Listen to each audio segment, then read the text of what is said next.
Alright, stop scrolling for just 1 second because I need to ask you something. Do you actually think you know Family Guy Season 1? Because I thought I did. I grew up watching it, rewatched it probably a dozen times over the years, and I genuinely believed I had a solid handle on where it came from, how it was made, and what those early episodes were really about. Then I went deep. I mean really deep into the history of this show. And what I found completely changed the way I look at those first episodes. There are facts buried in the origin of Family Guy Season 1 that most fans, even the obsessive ones, have absolutely no idea about. And once you hear them, you will never watch those early episodes the same way again. So if you have ever spent even 5 minutes with Peter Griffin and the gang, you need to stick with me through this entire video. Because I promise you, by the end, and your understanding of one of television's most culturally significant animated shows is going to be fundamentally different. Let's get into it. Let's start at the very beginning, because the story of how Family Guy actually came to exist is genuinely one of the most unlikely origin stories in television history. The show was created by Seth MacFarlane, and by the time it premiered, he was just 24 years old. 24. Think about that for a moment. When most people are still figuring out their careers, still deciding what city they even want to live in, Seth MacFarlane was launching what would eventually become one of the most recognizable animated franchises in the history of American television. But the path that got him there is where things start getting really interesting. MacFarlane had been developing his style at Rhode Island School of Design, and during his time there, he created short animated films that would lay the actual groundwork for Family Guy. One of these was called The Life of Larry, and another was called Larry and Steve. These shorts featured a bumbling, not particularly bright middle-aged man and his more intellectually capable dog companion. Sound familiar? Because that dynamic, that exact relationship between a lovable but dim man and a smart dog, became the foundational blueprint for Peter and Brian Griffin. The Griffins essentially evolved directly from these student film characters, which means the roots of Family Guy go all the way back to college art projects. That alone is remarkable. MacFarlane sent these shorts to Hanna-Barbera, actually got hired there after graduation, and the rest of that story started building toward what we now know as Season 1.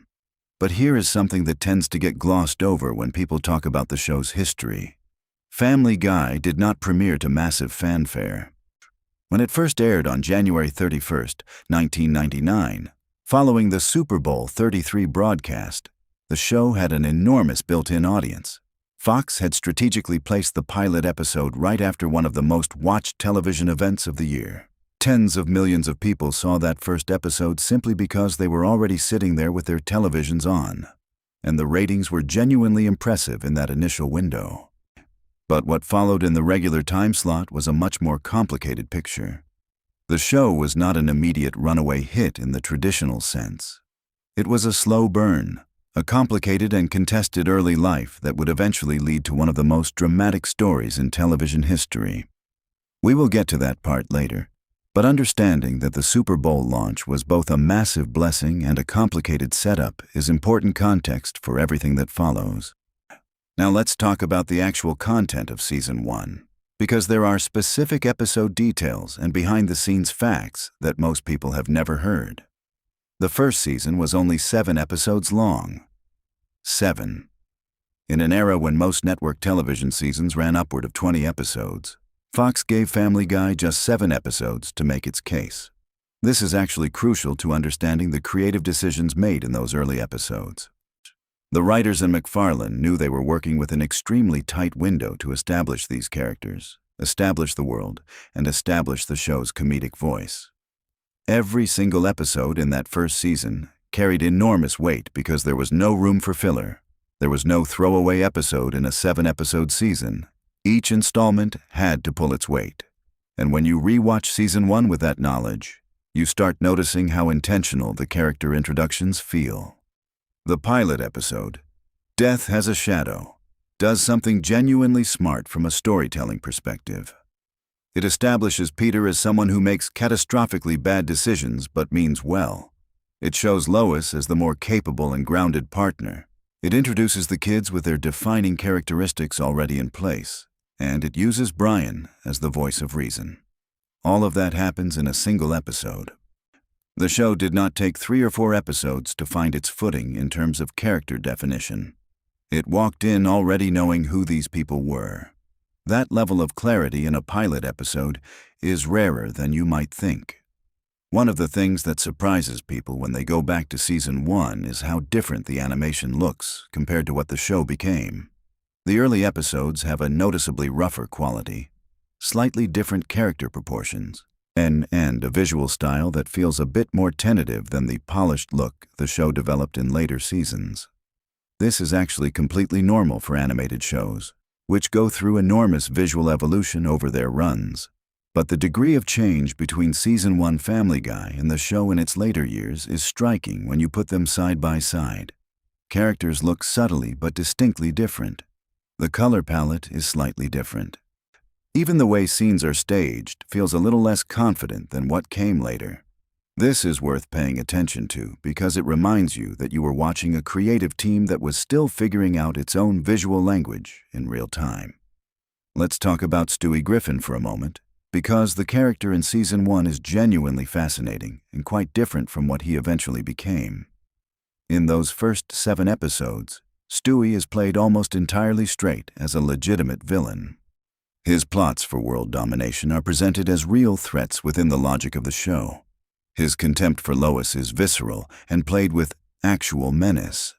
The joke is partly that this infant is homicidal and megalomaniacal, but the creative team was fully committed to letting Stewie be genuinely sinister. There is a darkness to early Stewie that the show gradually softened over time as the character became more of a comedic foil and eventually evolved into the version that most modern viewers know, which leans much harder into his flamboyance and his relationship with Brian. But in Season 1, Stewie was conceived and executed as a character with genuine menace, and that original intention gives those early episodes a distinct energy. Here is something that will actually blow your mind if you have never thought about it before. When Family Guy premiered, The Simpsons had already been on the air for 10 years. 10 years of establishing what an animated primetime family comedy could be, what it should look like, and what audiences expected from it. MacFarlane and his team were launching into a landscape where The Simpsons had essentially defined the entire genre. The critical comparisons were immediate and relentless. But critics in 1999 overwhelmingly described Family Guy as a Simpsons knockoff, as derivative, as a lesser imitation of something that had already been done better. These reviews were brutal in some cases, genuinely dismissive, and they reflected a media environment that was not particularly interested in giving the show the benefit of the doubt. Understanding this critical reception context is important because it shaped everything that followed. The show launched under a cloud of critical skepticism that it would spend years fighting against, and yet the audience response was genuinely different from the critical response. While critics were largely underwhelmed, viewers who actually watched those early episodes found something in Family Guy that kept them coming back.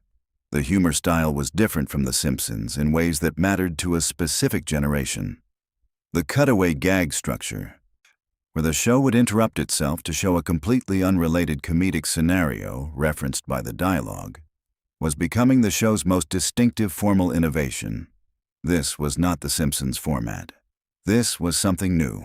Something that reflected a different comedic sensibility, one rooted in a more chaotic, absurdist, pop culture-saturated worldview. The cutaway gag would eventually become so associated with family strengths. It's a classic example of limitation breeding creativity. The jokes had to be sharp because the visuals could not carry the load on their own. Now, here is something that connects directly to modern pop culture in a way that will feel relevant to you right now in 2026.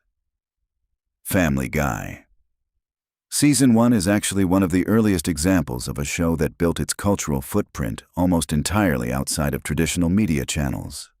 Before social media existed, before YouTube existed, before any of the platforms we use today to share and discuss content, The Family Guy was spreading through pirated downloads, through DVD copies passed between friends, through people recording episodes on VHS and sharing them. The show built its cult following in the early internet era through some of the earliest peer-to-peer file-sharing technologies. This was genuinely novel at the time. Family Guy was one of the first shows to demonstrate that television audiences could be assembled and maintained outside of traditional broadcast metrics. This history makes it a fascinating precursor to how we consume and share content today. But we need to talk about what happened next, because the story of Family Guy after Season 1 is one of the most dramatic in television history, and it is completely inseparable from understanding why Season 1 matters so much. After the show completed its initial run and moved into subsequent seasons, Fox canceled Family Guy in 2002. Canceled. The show was done. Finished. It was pulled from the schedule and appeared to be gone permanently. By conventional wisdom at the time, that should have been the end of the story. Most canceled shows from that era simply disappeared. Their casts moved on, their creators developed new projects, and audiences found new things to watch. That is the normal trajectory. Family Guy did not follow the normal trajectory. What happened instead was that Adult Swim, the late-night programming block on Cartoon Network, began airing reruns of Family Guy. And something remarkable happened. The ratings for these reruns were extraordinary. A show that Fox had deemed not commercially viable enough to keep on the air was pulling in massive numbers when replayed on a cable channel aimed at young adults watching late at night. This proved something fundamental about Family Guy's audience. The people who loved the show were intensely loyal and would seek it out whenever and wherever it was available. They were not passive viewers who would tune in at whatever time the network told them to. They were active fans who genuinely wanted more of the content. The DVD releases added another dimension to this phenomenon. When Family Guy's seasons became available on DVD, they sold extraordinarily well. These sales provided concrete commercial evidence that there was a substantial audience willing to spend money on this show. And that combination, strong Adult Swim ratings plus strong DVD sales, is what convinced Fox to do something almost unprecedented in television history. They brought Family Guy back. The show was uncanceled and returned to television in 2005, making it one of the very few shows in American television history to be canceled and then genuinely revived because of audience demand. Without Season 1, without those 7 episodes establishing the world and the characters and the voice that would hook a generation of viewers, none of that revival story happens. Season 1 is the foundation that everything else was built on. Now let's get into some of the more specific and surprising details about individual episodes from Season 1, because this is where things get really granular and really interesting for the true fans. The second episode of Season 1, titled I Never Met the Dead Man, features a plot centered on Peter accidentally destroying the town's cable television signal and the Griffin family being forced to find other ways to entertain themselves. What is fascinating about this episode in retrospect is how it functions as a meditation on television dependency and the role of media in family life. For a show that would go on to spend much of its existence commenting on and parodying other television content, this early episode about what happens when television disappears is almost self-aware in an interesting way. The Griffins are genuinely lost without their screen time. And the comedy of the episode comes from their inability to function as a family unit without the mediation of entertainment. It is funnier and smarter than it initially appears. The third episode, Chitty Chitty Death Bang, introduces some genuinely dark comedic territory around Stewie's backstory and his cult connections. And it also includes one of the season's strongest early demonstrations of Meg's role in the family dynamic. Meg, in Season 1, is treated as the overlooked middle child. The teenager whose experiences and feelings are consistently deprioritized by her parents in favor of whatever crisis Peter has created this week. This treatment of Meg would become more extreme and more deliberately cruel as the show progressed. But in Season 1, there is still something almost sympathetic about how her storylines are constructed. She is recognizably a teenager trying to figure out who she is. And the show has some genuine warmth in how it approaches her character in these early episodes. Warmth that would become increasingly complicated in later seasons. Something that genuinely surprises people when they look into the production of Season 1 is how much of the voice cast established in those 7 episodes would remain with the show for its entire subsequent run. Seth MacFarlane himself voices Peter, Stewie, Brian, and Quagmire, which is an extraordinary range for a single performer to maintain across a long-running series. Alex Borstein as Lois, Mila Kunis as Meg, Seth Green as Chris, and Mike Henry in various roles were all present from the beginning. The core cast was fully assembled in Season 1, and that core would hold together through decades of production. This kind of cast stability is genuinely unusual in long-running television, and it speaks to the strength of the creative relationships that were established in those early episodes. When you hear those voices in Season 1, you are hearing the definitive versions of those characters, the voices that would define them forever. Here is a fact about the show's cultural context in 1999 that adds another layer to understanding Season 1. The late 1990s were a specific and interesting moment in American comedy. The culture was digesting years of postmodern irony, of the kind of self-aware humor that had defined so much of the decade's comedy. Shows like Seinfeld had built enormous audiences around detached, ironic characters who treated everything with a certain emotional distance. Family Guy arrived in this context and did something slightly different. It embraced a kind of maximalist absurdism that went beyond irony into something more chaotic and unpredictable. The cutaway gags are not ironic in the traditional sense. They are genuinely weird, genuinely committed to their own internal logic in the moment, and then instantly abandoned.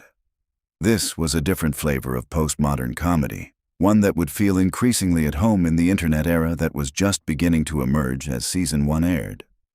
Let me tell you something about the physical production of animated content in 1999 that most people never think about. Animation in the late 1990s was still largely done using traditional methods that required enormous amounts of physical labor. The transition to digital animation was happening but was not yet complete, and shows like Family Guy occupied a complicated middle ground between traditional and digital techniques.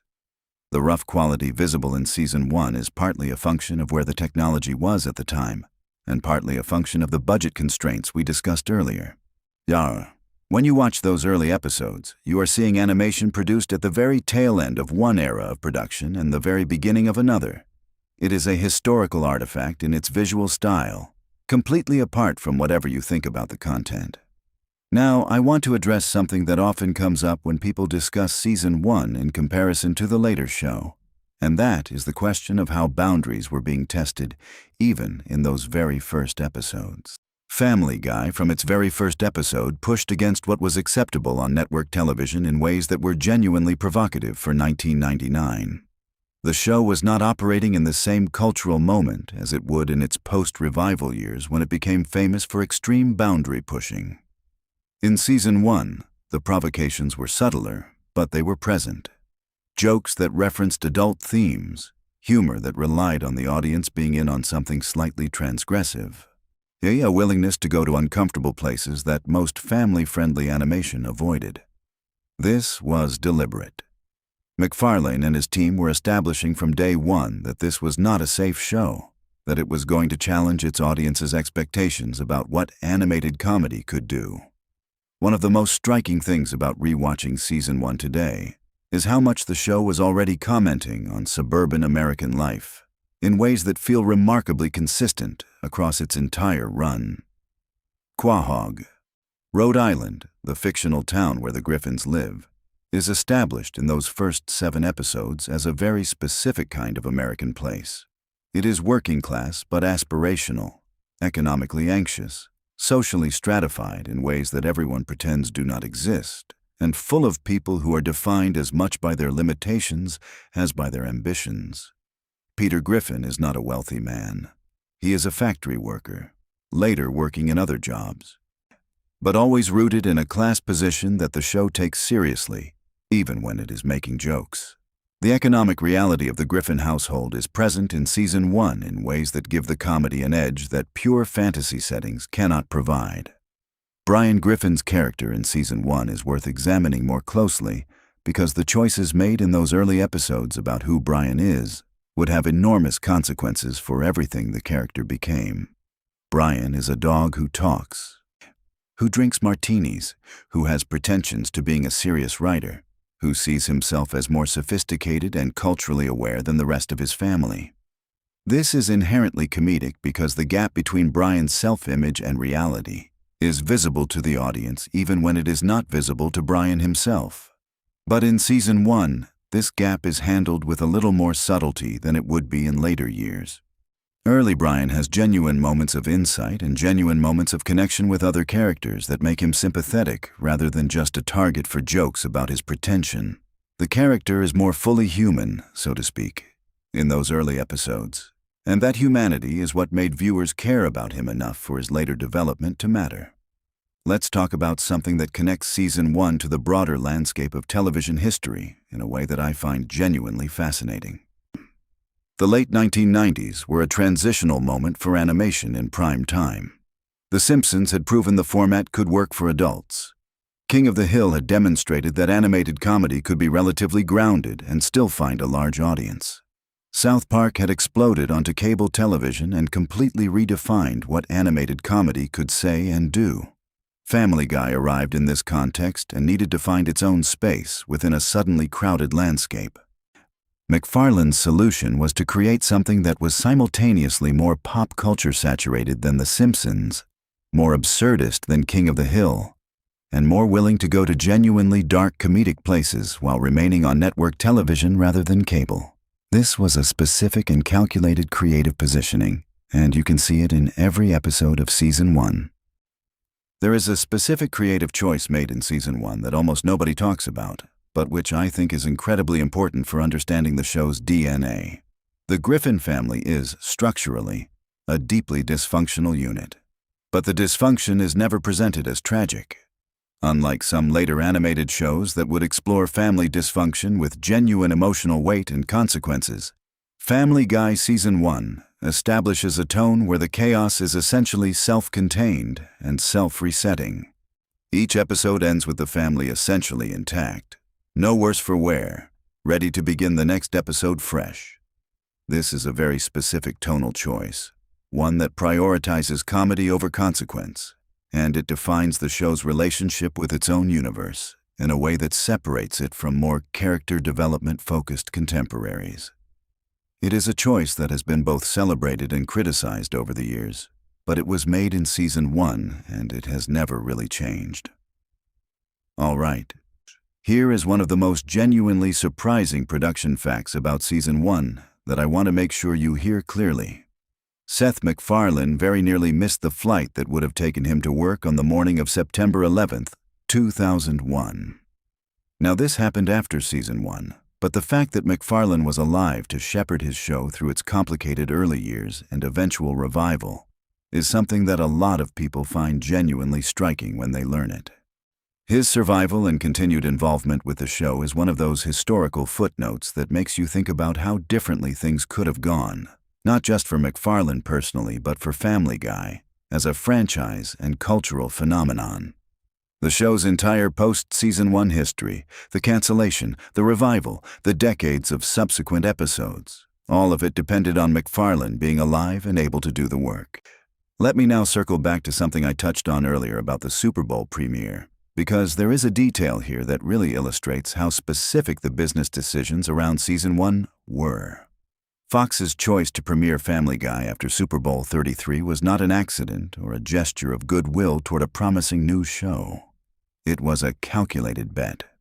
Fox had a significant financial and creative investment in MacFarlane's project, and they needed to give it the best possible launch conditions. The Super Bowl slot was the biggest possible spotlight they could offer. The fact that they offered it to an animated comedy, a format that was still finding its audience for adults, speaks to how much confidence the network had in what they had seen from MacFarlane's team. That confidence was not entirely validated by the show's subsequent rating struggles, but the initial act of faith represented by that premiere slot is historically significant. Now, as we approach the end of this deep dive, I want to bring everything back to why Season 1 of Family Guy matters today, in 2026, when the show has been on the air for more than 2 decades with breaks and revivals, and has become one of the most globally recognized animated brands in television history. The reason Season 1 matters is that it represents a moment of genuine creative ambition and risk. MacFarlane was a 24-year-old making his first major television project, working with a small team on a limited budget in the shadow of The Simpsons, launching against critical skepticism, trying to establish something that had never quite been done in the way he wanted to do it. Season 1 is the document of that attempt. It is imperfect in all the ways that first seasons of great shows are imperfect. The animation is rougher. Some of the jokes are less precisely calibrated than what the show would eventually produce. Some of the character dynamics are still finding their final form. But the energy of those 7 episodes is irreplaceable. There is something in Season 1 of Family Guy that later seasons, for all their polish and confidence and bigger budgets and more refined storytelling, cannot quite replicate. It is the energy of something being invented in real time, of a creative team discovering what their show is capable of through the actual act of making it. When you watch Death Has a Shadow with that context in mind, you are watching a group of talented people taking a real creative risk, and mostly pulling it off in front of an audience of tens of millions. That is remarkable regardless of what you think about the show's humor or its cultural legacy. Here is my final surprising fact for you, and I think it might be the one that really sticks. If you add up the total runtime of Season 1 of Family Guy, 7 episodes at roughly 22 minutes each, you get less than 3 hours of television.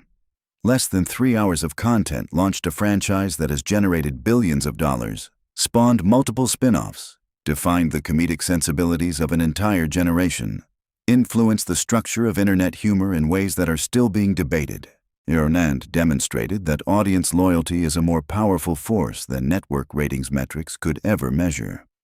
Less than 3 hours of animated television about a not particularly bright man from Rhode Island and his talking dog and his cartoonishly villainous baby changed the landscape of American comedy. That is not an exaggeration. That is just what happened. So if you have never gone back and watched those first 7 episodes with fresh eyes and the knowledge of everything I have shared with you today, I genuinely think you should. Watch them knowing that Seth MacFarlane was 24 years old. Watch them knowing the critical reception was brutal. Watch them knowing that the show would be canceled, revived, and go on to run for decades. Watch them knowing that Stewie was originally meant to be taken seriously as a villain. Watch them knowing that the cutaway gag format was an innovation, not just a quirk. Watch them knowing that the rough animation you see was produced during a transitional moment in animation technology. Watch them with all of that context and tell me they do not feel different, richer, more interesting than they did before. If this video gave you at least one fact you genuinely did not know, I want to hear about it in the comments. Which one hit you the hardest? Which one are you going to tell your friends about? Because I really do love hearing from people who are as genuinely fascinated by the history of television and pop culture as I am. And if you want more deep dives like this one, more videos that go past the surface level of the things you think you already know, make sure you subscribe and turn on notifications because I have got more coming that you are absolutely not going to want to miss. Thanks for being here, and I will see you in the next one. Hey, what is going on, everybody? Welcome back to the channel. If you are new here, my name is Alex, and we do deep dives into the shows, movies, and pop culture moments that defined our childhoods and honestly, still define us today. And look, I know what you are thinking. You have seen 100 Family Guy videos. You have seen the clip compilations. You have seen the top 10 lists. You have seen the reaction videos. But I promise you, what we are doing today is something different. We are going in. We are going deep. We are talking about one of the most underrated and genuinely fascinating seasons in the entire run of the show. And I am talking about Season 4 of Family Guy. Now buckle up, because some of these facts are going to completely change how you watch these episodes. Before we get into it, I need to ask you something. How many of you actually know that Season 4 almost did not happen the way we know it? Because the whole context around this season is wild, and we are going to get into all of that. Stick around because I have saved the absolute craziest facts for the end of this video, and trust me, you do not want to miss them. Drop a comment right now if you are a Family Guy fan. I want to know your favorite season because that debate is always fire in the comments section. All right, let us set the stage. Family Guy had been canceled by Fox. The show was done. It was over. They pulled the plug after season 3, and for a while it genuinely seemed like the Griffin family was just going to fade into television history. But then something incredible happened, and this is really where season 4 gets its entire identity from. Adult Swim picked up the reruns, started airing the old episodes, and the ratings were absolutely through the roof. People were watching in massive numbers, DVD sales went crazy, and Fox executives suddenly realized they had made a potentially massive mistake.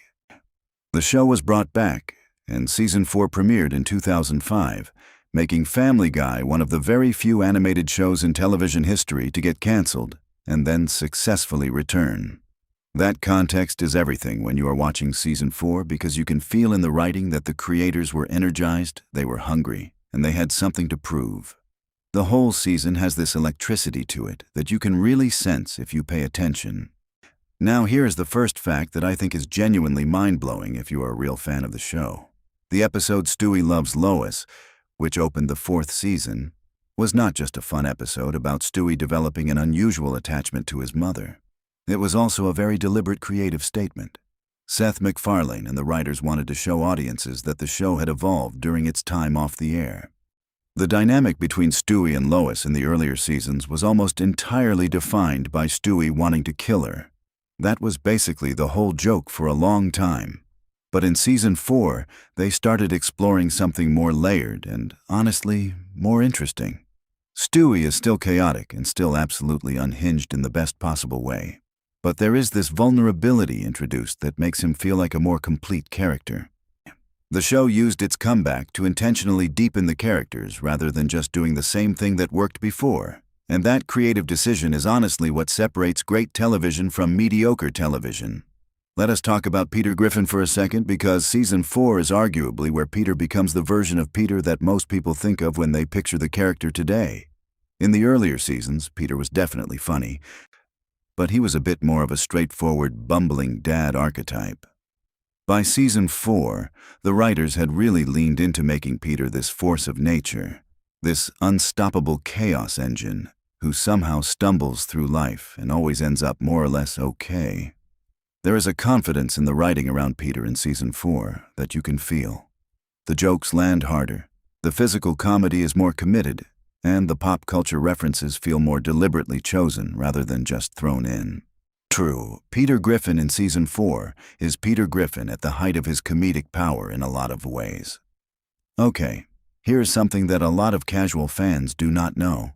Season 4 is when the show really started leaning into what would become its signature style of cutaway humor in a much more structured and intentional way.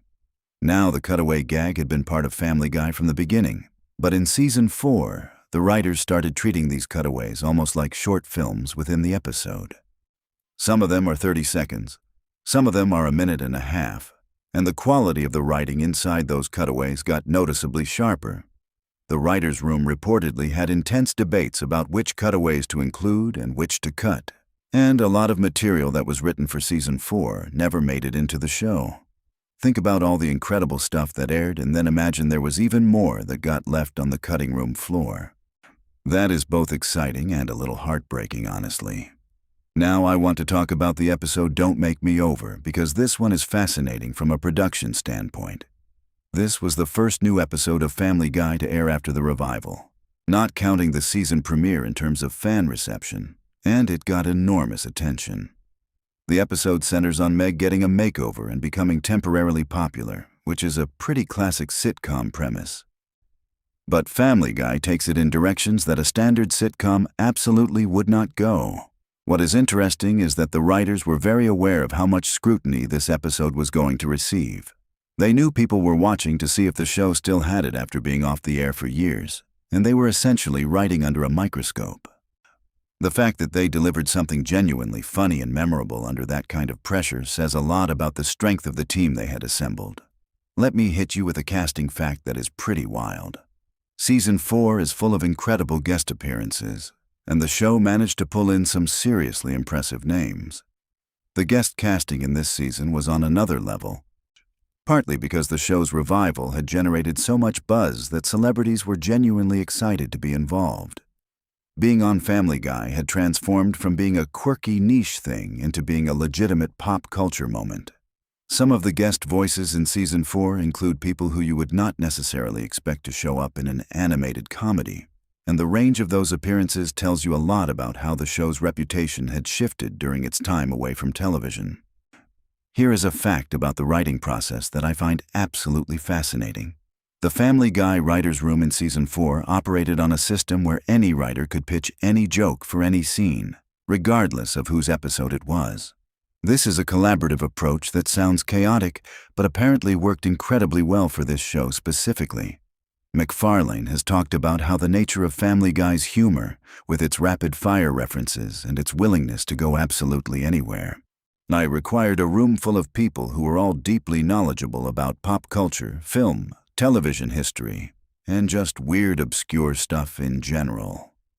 The writers were essentially competing with each other in the best possible way, trying to out-reference and out-funny each other. And the episodes that resulted from that environment have this density of jokes that rewards repeated viewing. You catch something new every time you watch a Season 4 episode, and that is not an accident. That is the direct result of 20 or 30 writers all bringing their absolute best material to every single episode. All right, let us talk about Petarded, which is one of the most controversial episodes in not just Season 4, but the entire run of the show. This is the episode where Peter discovers through a trivia game that he has a surprisingly low IQ, and the episode follows what happens when he legally qualifies for certain protections based on that discovery. The episode was polarizing when it aired, and honestly, it is still polarizing today. But what is interesting from a production standpoint is that the writers apparently debated this concept for a long time before committing to it. There were real concerns internally about whether the premise was going to land the way they wanted it to, and there were multiple rewrites before the final version. The episode that aired is actually significantly different from the original pitch. And the evolution of that episode through the writing process is a great example of how comedy writing is much more thoughtful and deliberate than it might appear on the surface. Now, here is something that connects to a bigger trend in Season 4 that I think is worth appreciating. The season has a surprisingly emotional undercurrent running through it that I do not think gets talked about enough. For all the chaos and the offensive jokes and the wild cutaways, Season 4 has some genuinely touching moments scattered throughout.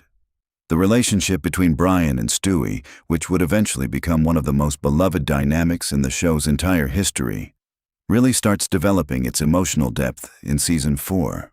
You start to see glimpses of a genuine friendship forming between this alcoholic talking dog and this evil genius baby. And those glimpses are genuinely sweet in a way that sneaks up on you. Brian and Stewie in Season 4 are kind of like two outcasts who have found each other, and that is unexpectedly moving when you think about it. Let us get into some pure trivia now, because some of this stuff is just delightfully random. Season 4 features the debut of several characters and running gags that would become absolutely central to the show's identity going forward. The season was essentially building a mythology in real time, adding layers to the world of Quahog that would pay off in later seasons.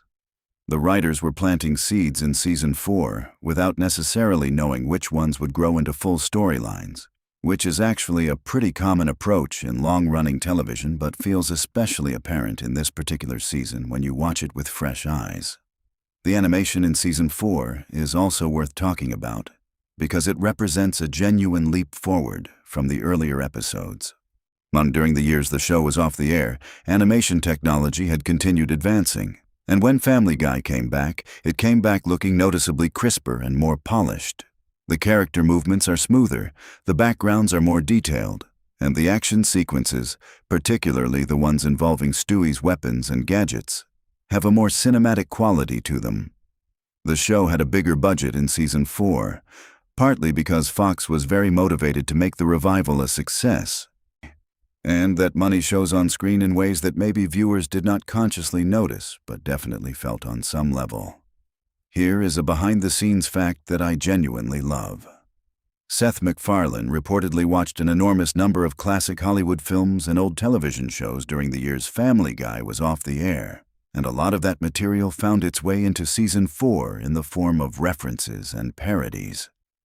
McFarlane's love of classic entertainment, particularly the golden age of Hollywood musicals and variety shows, has always been a part of his creative DNA, but it feels especially present in Season 4.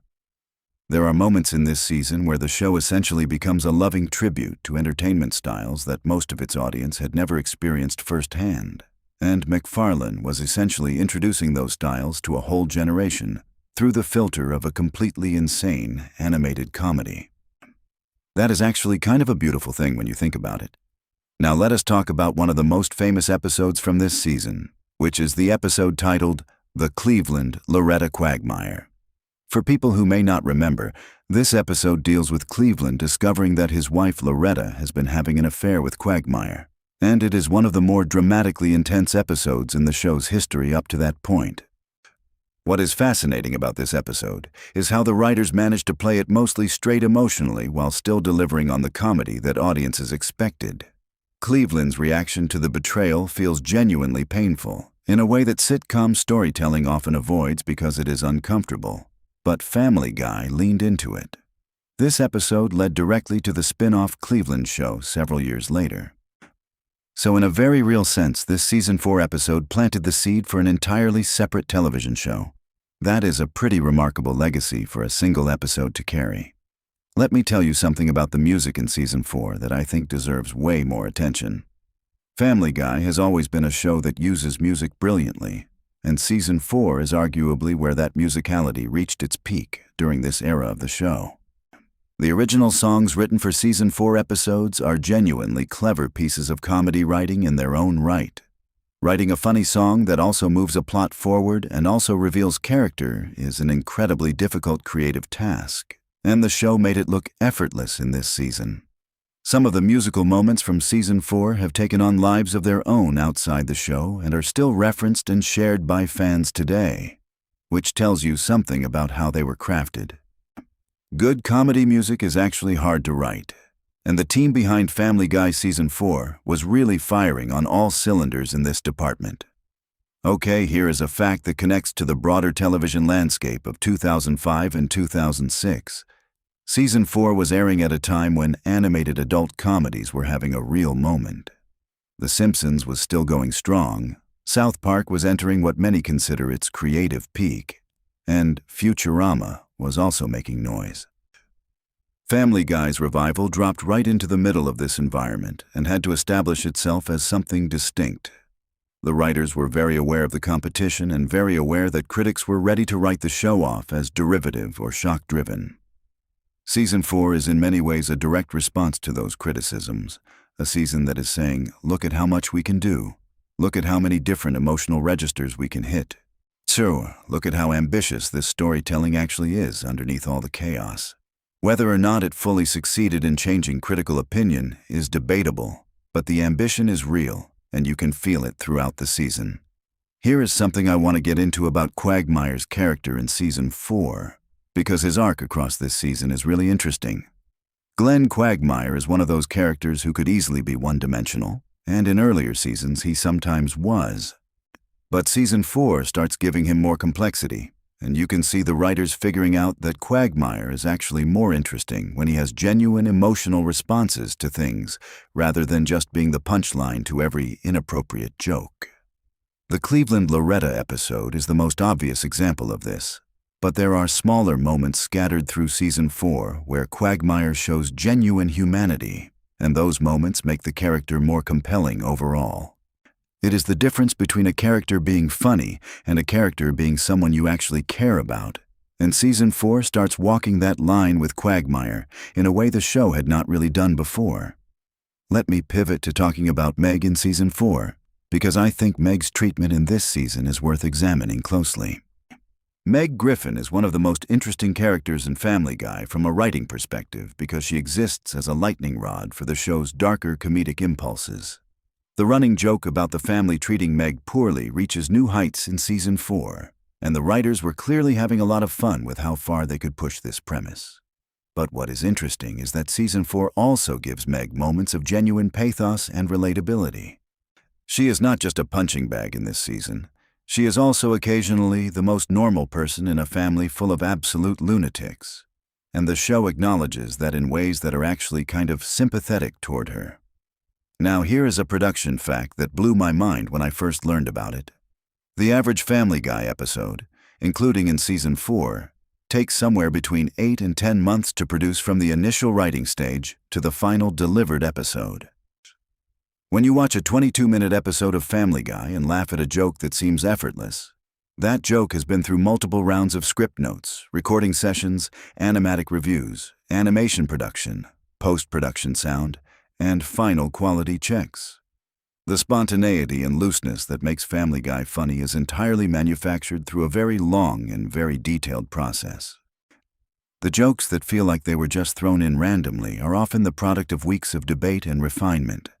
That knowledge does not make the show less funny, but it gives you a deep appreciation for the craft involved. All right, I promised you some truly wild facts, and here we go. There is an episode in Season 4 called Jungle Love, where Peter ends up taking Chris to what is supposed to be a music festival, but things go completely sideways in the most Family Guy way possible. The episode features some musical performances that were genuinely ambitious for an animated show to pull off, and the production team had to solve some real technical and creative challenges to make those sequences work the way they did. The episode also has a subplot that was almost cut entirely in a late-stage revision but ended up being kept in after test screenings showed that audiences responded really strongly to it. What stays and what gets cut in television production is often less about quality and more about timing and instinct, and the fact that this subplot nearly disappeared is a good reminder of how much great television nearly does not exist. Here is something about Seth MacFarlane himself in Season 4 that I think is fascinating. MacFarlane voices 4 of the main characters on the show, which is an absolutely staggering vocal performance commitment. Peter, Stewie, Brian, and Quagmire are all MacFarlane, and in Season 4, as the show was ramping back up, he was recording all of these characters while also running the show as creator and executive producer. The stamina and creative bandwidth required to do all of that simultaneously is almost hard to comprehend. And what is remarkable is that the characters never bleed into each other vocally. They are all completely distinct, and MacFarlane maintains those distinctions, episode after episode. The voice work in Season 4 is some of the best of the entire series run, and that is not something that happens automatically. That is years of craft and dedication paying off. Let us talk about the episode Blind Ambition because this one has a really interesting cultural dimension to it. The episode involves Peter trying to get on a reality show in a storyline that was clearly playing with the explosion of reality television that was happening in American culture at that exact moment. Season 4 aired right in the middle of the peak reality TV era, when shows about people competing for prizes or being filmed doing various things were absolutely everywhere, and Family Guy's commentary on that cultural moment is sharp and specific. The episode is funny on its own terms, but it is also a document of a particular moment in American pop culture history, and watching it now gives it an almost nostalgic quality that it did not have when it originally aired. Here is a fact about the international reception of Season 4 that I find genuinely interesting. Family Guy has always had a complicated relationship with different international markets, because the show's humor is so deeply rooted in American cultural references that it can be challenging to translate. Season 4, being one of the most reference-dense seasons in the show's history, faced some real challenges in international distribution. Some jokes simply do not translate, some references have no equivalent in other cultural contexts, and some of the comedy is built on assumptions about American institutions and experiences that audiences in other countries just do not share. The solutions that the international teams came up with varied wildly from market to market, and some of the translated or adapted versions of Season 4 episodes are genuinely fascinating objects in their own right. All right. We are heading toward the end of the season recap here, and I want to make sure we talk about what is arguably the most ambitious episode of Season 4, and possibly one of the most ambitious episodes in the show's entire history. Without getting too deep into spoilers for those of you who are planning to rewatch, there is a late Season 4 episode that essentially throws out the normal rules of how Family Guy episodes work and does something completely structurally different.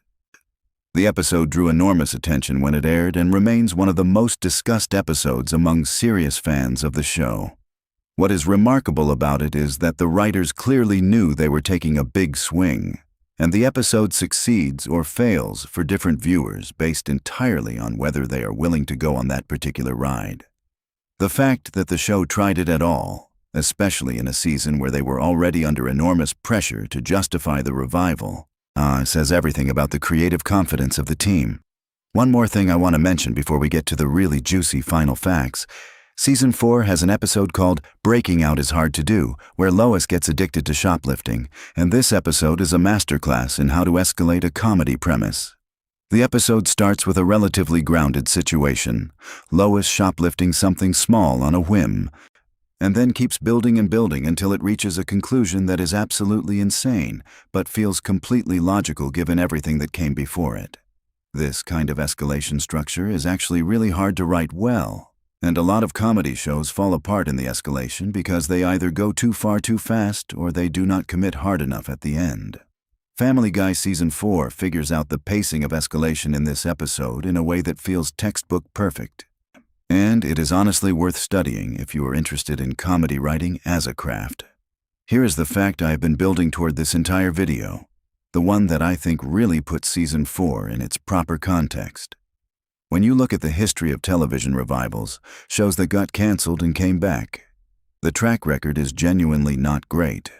Most shows that come back after cancellation either try too hard to recapture what made them popular the first time and end up feeling stale, or they try to reinvent themselves too dramatically and lose what made them special. Season 4 of Family Guy somehow managed to do neither of those things. It came back feeling both familiar and evolved, both nostalgic and forward-looking, both true to what the show had always been and genuinely new. That balance is almost impossibly hard to strike, and the fact that Family Guy hit it on the very first season back is remarkable.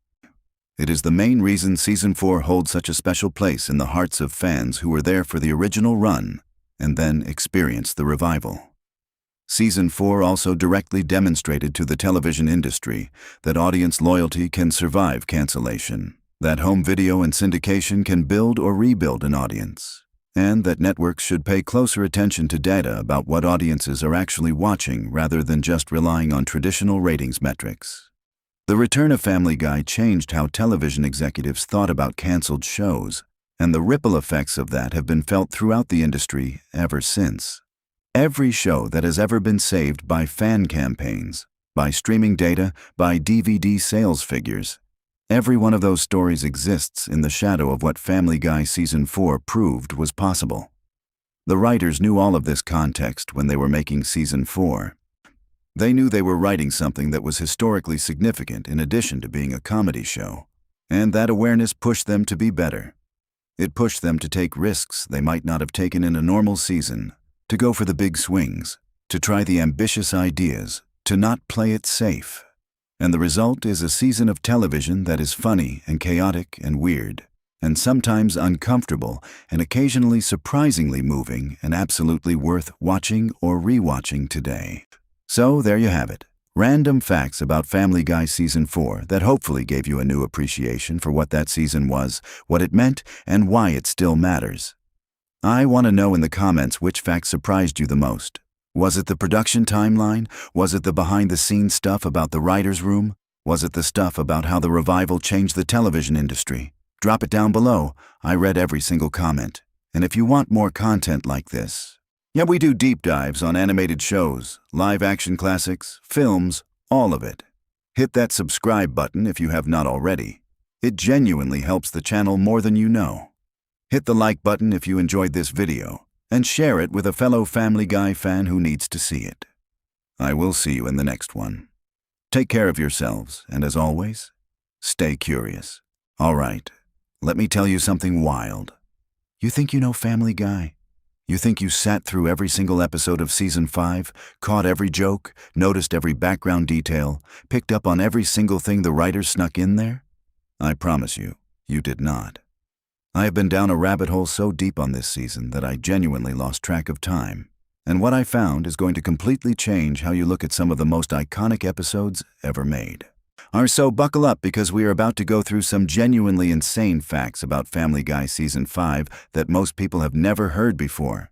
Before we get into it, I just want to say that Season 5 holds a very specific place in the hearts of Family Guy fans. This was the show at the peak of its confidence. The writers had already proved themselves. The characters had settled into who they were. And the creative team was pushing boundaries in ways that honestly television had never really seen before. This was the season where Family Guy stopped just being a funny cartoon and started being something that people genuinely talked about the morning after it aired. And when you start digging into what actually went on behind the scenes, in the writing room, in the animation process, in the decisions that got made about specific jokes and storylines, the whole thing gets even more interesting. So let us start with something that sets the tone for this entire season. The 5th season of Family Guy premiered on September 10th, 2006. Now that seems like a simple enough piece of information, but what makes it fascinating is the context around it. The show had already come back from cancellation once at this point. Fox had canceled Family Guy in 2002 after 3 seasons. And it came back in 2005 due to incredible DVD sales and strong ratings on Adult Swim. So by the time Season 5 rolled around, Seth MacFarlane and his team were operating with a very different kind of energy. They were not just making a show, they were making a statement.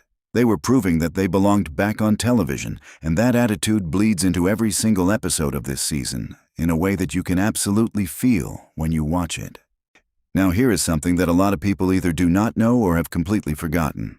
Season 5 is the season that gave us the episode Stewie Kills Lois and Lois Kills Stewie, which was a 2-part storyline that actually aired as the season finale and then the season premiere of Season 6. The production of these 2 episodes was treated with an almost movie level of seriousness by the creative team. The writers spent an enormous amount of time figuring out how to make both outcomes feel genuinely surprising while also being internally consistent with the characters. The animators put extra work into specific sequences that were designed to feel more cinematic than a typical Family Guy episode. When you watch those episodes back knowing that information, you start noticing things that you might have glossed over before. The lighting choices in certain scenes, the way specific camera angles are framed. There is a level of craft in those episodes that goes beyond what the show usually did. Let us talk about something a little more unexpected. The episode titled Chick Cancer, which is Season 5, Episode 7, contains what many people consider to be one of the most technically ambitious musical numbers in the history of the show up to that point. The production of that sequence involved a significant amount of coordination between the writers, the music department, and the animation team. What most people do not realize is that musical numbers in animated television are not written and produced the way you might imagine. The music typically gets recorded first, then the animation gets created to match it, which means the comedic timing of every single visual gag in a musical sequence has to be locked in before the animators even start drawing. The team working on Season 5 had become incredibly skilled at this process, and it shows in how tight and precise those moments feel. Here is a fact that absolutely blew my mind when I first came across it. Seth MacFarlane does the voices of Peter Griffin, Stewie Griffin, Brian Griffin, and Quagmire, among others. That is pretty well known at this point, but what is less talked about is the sheer recording demand that a season like Season 5 placed on him. He was not just the lead voice actor, he was also the showrunner and one of the primary writers. There were days during the production of Season 5 where Seth MacFarlane would spend hours in the recording booth doing voice work, then transition directly into writing meetings or editing sessions. The creative output required to maintain that level of involvement across an entire season of television is genuinely staggering when you think about it. And the fact that the quality of the show remained as high as it did throughout the season speaks to something remarkable about how that team operated. Okay, here is one that is going to get the real fans excited. The episode called Road to Rupert, which is Season 5, Episode 2, continues the road to tradition that the show had been developing since the Road to Rhode Island episode back in Season 2. These Road to episodes were always treated as special productions within the show. And Road to Rupert was no exception. The episode follows Stewie and Brian on a road trip to Aspen, Colorado to recover Stewie's stuffed animal Rupert, after Peter accidentally sells him at a yard sale. What makes this episode fascinating from a production standpoint is how the writers balanced the comedic elements with genuine character development for Stewie and Brian. The dynamic between those two characters was something the creative team was very deliberately nurturing across this season, laying groundwork for emotional payoffs that would come later. Something worth noting about Family Guy Season 5 that does not get discussed nearly enough is the show's approach to celebrity cameos and references during this period. By Season 5, the show had developed a very specific philosophy about how to use celebrity appearances and references. Rather than simply putting a celebrity in an episode to generate buzz, the writers were much more interested in subverting expectations and using celebrity culture as a target for satire. Some of the references and cameos that appeared throughout Season 5 were planned months in advance with very specific comedic goals in mind. The writer's room for Family Guy was known for being a place where ideas got challenged and stress-tested before they made it onto the screen, and that process really shows in how layered some of the jokes from this season are. Now I want to talk about something that gets into the technical side of animation because I think it adds a whole new dimension to appreciating this season. By the time Season 5 was in production, the animation pipeline for Family Guy had become significantly more sophisticated than it was in the early seasons. The show uses a combination of traditional seal animation techniques and digital tools, and the team had spent years refining how those two approaches could work together. One of the things this allowed them to do in Season 5 was execute cutaway gags with more visual complexity than had been possible earlier in the show's run. Some of the more elaborate fantasy sequences and parody scenes from Season 5 episodes required coordination between multiple animation teams working in parallel, and the results are visible in how polished those moments look, compared to some of the rougher edges you can sometimes see in the earlier seasons.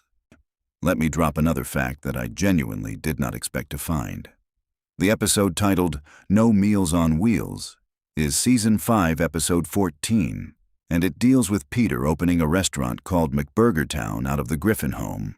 What makes this episode interesting from a behind-the-scenes perspective is that the premise originally went through several completely different versions before arriving at the version that aired.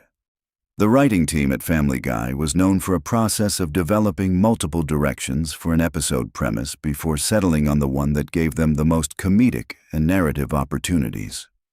The restaurant premise apparently provided so many different comedic avenues that the writers had a difficult time narrowing down which jokes and storylines to prioritize. The version of the episode that ended up airing represents only a fraction of the material that was developed for it. Here is something that connects to a broader truth about how this season worked. Season 5 of Family Guy is notable for how it handled continuity.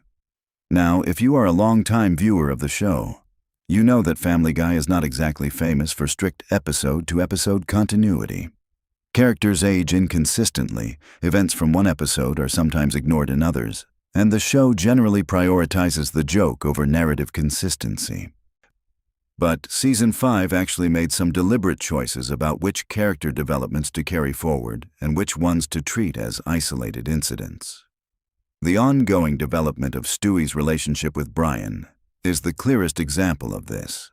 Across the season, you can trace a through line in how those two characters interact that feels intentional in a way that reflects careful decisions being made in the writer's room about what the show's emotional core should be. All right. I promised you some facts that would genuinely surprise you, so let me get into one that I think is going to land differently than you expect. The Season 5 episode called Peter's Two Dads, which is Episode 10, digs into the question of Peter's actual biological father. This episode involves some of the most personal writing in the entire season, according to people who have discussed the creative process around it. The theme of fatherhood and identity is something that resonated with multiple people in the writer's room, and it shows in how the emotional beats of the episode are constructed. There is a sincerity underneath the comedy in that episode that feels different from a lot of Family Guy content, and it is not accidental. The writers were deliberately reaching for something that would connect with viewers on a level beyond just making them laugh. Something that gets overlooked when people talk about Family Guy Season 5 is the role of the supporting cast. Characters like Cleveland, Joe, and Quagmire had been part of the show since the beginning, but Season 5 made some specific choices about how to use them that shaped what those characters became going forward. Quagmire in particular was given material in Season 5 that added complexity to a character who had previously been used mostly as a one-note joke delivery vehicle. The writers were testing different versions of who these supporting characters could be, and some of what they found in Season 5 directly influenced the spin-off shows and character-focused episodes that came later. Let me give you a fact about the production timeline that adds some interesting context. When Family Guy Season 5 was being made, the production team was simultaneously dealing with the ongoing development of American Dad, which was Seth MacFarlane's other show on Fox. Managing 2 animated television series simultaneously is an enormous undertaking, and there were constant decisions being made about which creative resources went where. The fact that Season 5 of Family Guy is as strong as it is when you consider the competing demands on the creative team is genuinely impressive. Some people in the animation industry consider this period to be one of the most productive stretches in the history of Seth MacFarlane's career, precisely because of how much quality work was being produced under those conditions. Here is one that is going to get the internet arguing, which I love. The episode titled Barely Legal, Season 5, Episode 8, is one of the most discussed episodes of the entire season from a content and tone perspective. This episode involves Meg Griffin developing a disturbing obsession with Brian after he takes her to the prom, and it pushed the show into territory that even by Family Guy standards felt transgressive. What is interesting about this episode from a writing perspective is how it handled Meg's character. Meg Griffin has always been the show's punching bag, the character whose misery exists primarily to be laughed at. But Barely Legal, while certainly playing some of those same notes, also gave Meg a kind of desperate emotional honesty that the writers did not typically bring to her storylines. It was a strange combination of uncomfortable comedy and genuine character work, and it is one of the reasons Season 5 feels different from the seasons that came before it. Now here is something about the music of Season 5 because the music in Family Guy is so much more carefully crafted than most people realize. The show has always had an unusually sophisticated musical component for an animated comedy, and Season 5 elevated this even further. The music team for Family Guy during this period was responsible not just for original compositions, but also for the elaborate parody arrangements that show up throughout the season. When Family Guy takes a well-known piece of music and turns it into a comedic moment, that is not as simple as it sounds. The arrangements have to be close enough to the original to trigger recognition in the viewer, but different enough to serve the comedic purpose of the scene. Getting that balance right requires real musical skill, and the team working on Family Guy Season 5 was exceptionally good at it. I want to circle back to something about Seth MacFarlane that I think adds real depth to your understanding of this season. By Season 5, MacFarlane had developed a very clear philosophy about what Family Guy was supposed to be doing. He was on the record in various interviews during this period talking about the show's relationship to classic Hollywood entertainment, particularly old musicals and the kind of comedy that was popular in the 50s and 60s. MacFarlane genuinely loves that era of entertainment, and his attempt to bring some of those sensibilities into a modern animated show that was simultaneously pushing boundaries with edgy and transgressive humor creates a very specific tension that defines Family Guy at its best. Season 5 is probably the clearest expression of that tension in the entire run of the show. You can watch an episode from Season 5 and see moments of genuine, old-school charm sitting right next to jokes that would have been considered completely untouchable anywhere else on television. Let me throw another interesting production fact at you. The animation of Family Guy is handled by multiple studios, with the primary production handled domestically but significant portions of the actual animation work done overseas, which is standard practice for American animated television. What makes Family Guy interesting in this context is how the creative team maintained quality control across that distributed production process. By Season 5, the oversight systems that had been developed for the show were working extremely well, which is part of why the visual consistency of the season is so high. Some earlier episodes of Family Guy have a slightly inconsistent look between scenes that reflects the challenges of that distributed production model. But by season 5, those issues had been largely ironed out. Okay, here is one that I find genuinely fascinating from a cultural standpoint. Season 5 of Family Guy aired during a very specific moment in American popular culture.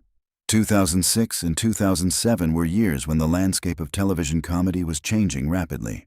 Reality television was at the peak of its cultural dominance. The internet was beginning to reshape how people discovered and talked about entertainment, but had not yet fully disrupted the traditional television model.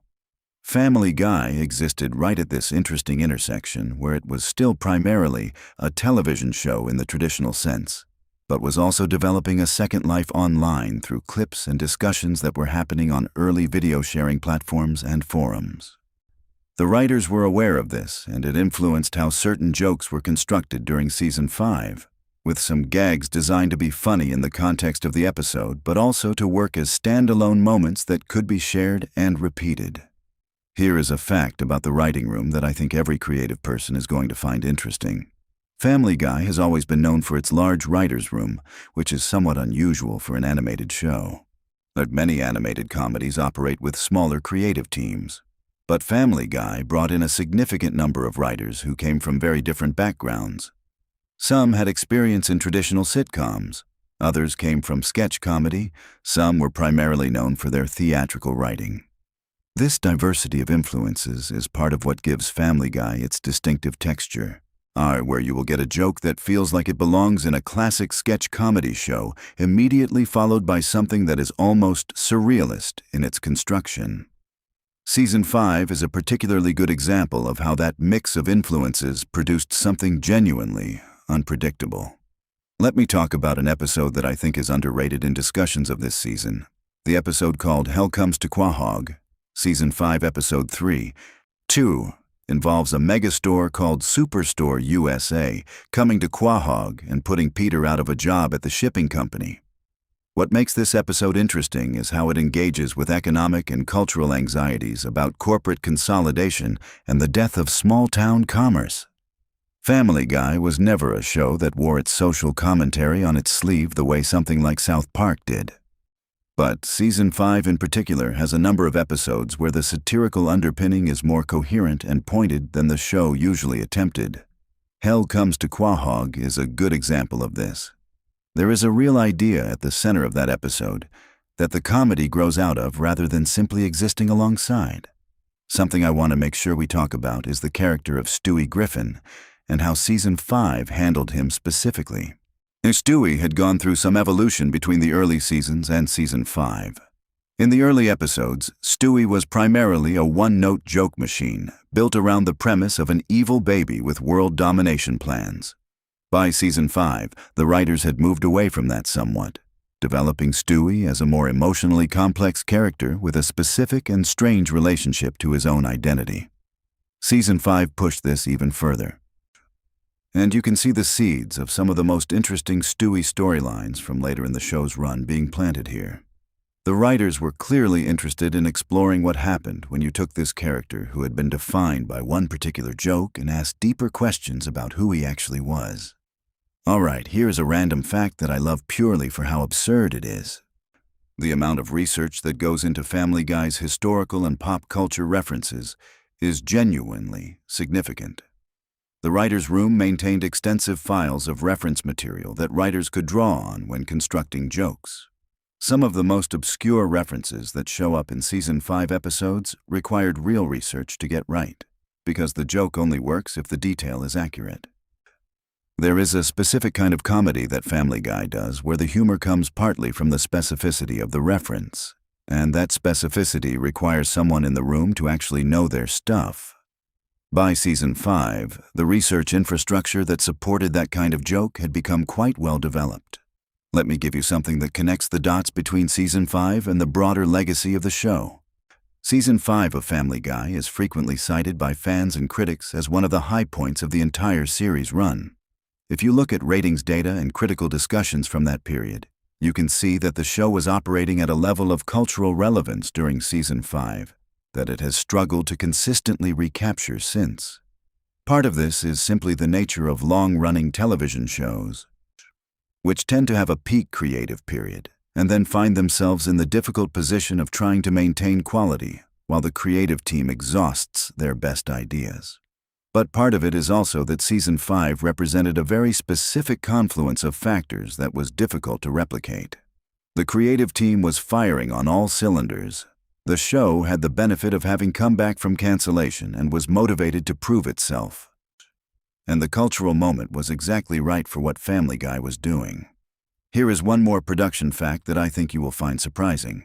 The sound design on Family Guy is something that gets almost no attention in discussions of the show, but it is absolutely crucial to how the comedy works. The specific choices about sound effects, the timing of audio cues, and the way music is used to punctuate jokes all contribute enormously to whether a given moment is actually funny or falls flat. The sound team for Family Guy during Season 5 had developed an extremely precise vocabulary for how to use sound to maximize comedic impact.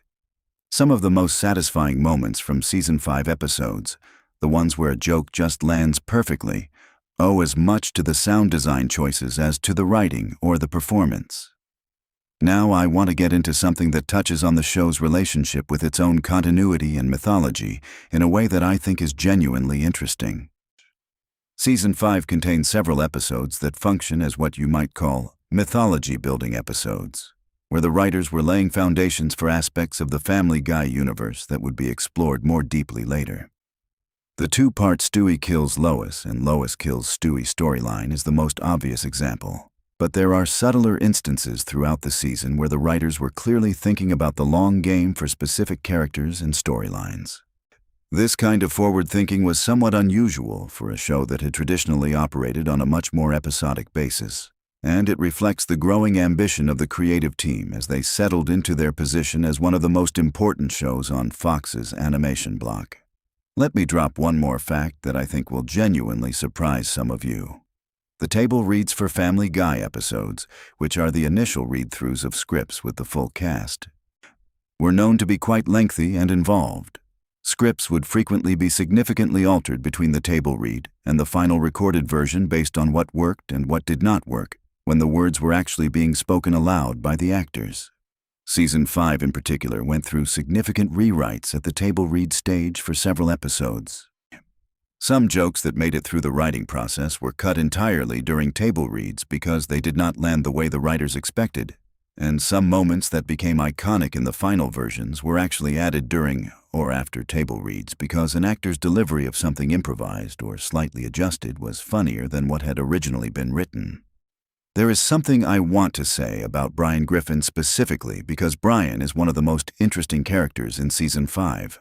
Brian is the show's self-insert intellectual, the character who allows the writers to engage with ideas about culture, literature, and identity in a way that would feel out of place coming from Peter or Stewie.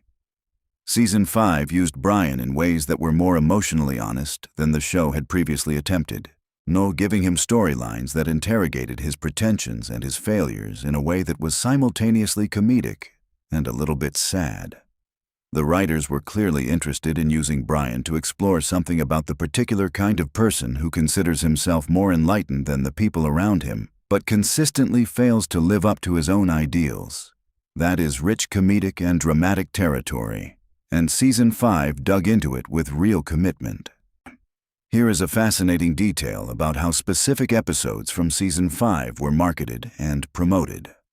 Fox's promotional strategy for Family Guy during this period was very much focused on the edgier and more provocative elements of the show, because those were the aspects that generated the most discussion and controversy. But what is interesting is that some of the promotional material for Season 5 episodes actually undersold what those episodes were doing creatively. Some of the most technically and emotionally ambitious work in the season was packaged as straightforward shock comedy in promotional materials, which meant that some viewers came in expecting one thing and got something considerably more interesting. This disconnect between how the show was marketed and what it was actually doing is part of what makes Season 5 such an interesting object of study. I want to wrap this up by zooming out and talking about what Season 5 of Family Guy means in the larger picture of animated television. The show arrived back from cancellation with something to prove, and Season 5 represents the fullest expression of what it proved. It demonstrated that an animated comedy for adults could sustain a level of creative ambition over an entire season, could balance outrageous comedy with genuine character work, could be both proudly lowbrow and surprisingly sophisticated within the same episode, or even the same scene. That combination is genuinely difficult to pull off, and Family Guy Season 5 pulled it off more consistently than almost any other season of the show. The people who made this season were working at the intersection of enormous commercial pressure, genuine creative ambition, and the very specific freedom that comes from knowing your audience trusts you. No. Every one of these facts we have talked about today points to the same underlying truth, which is that the thing you watched and laughed at and quoted to your friends was the result of an enormous amount of careful, deliberate creative work.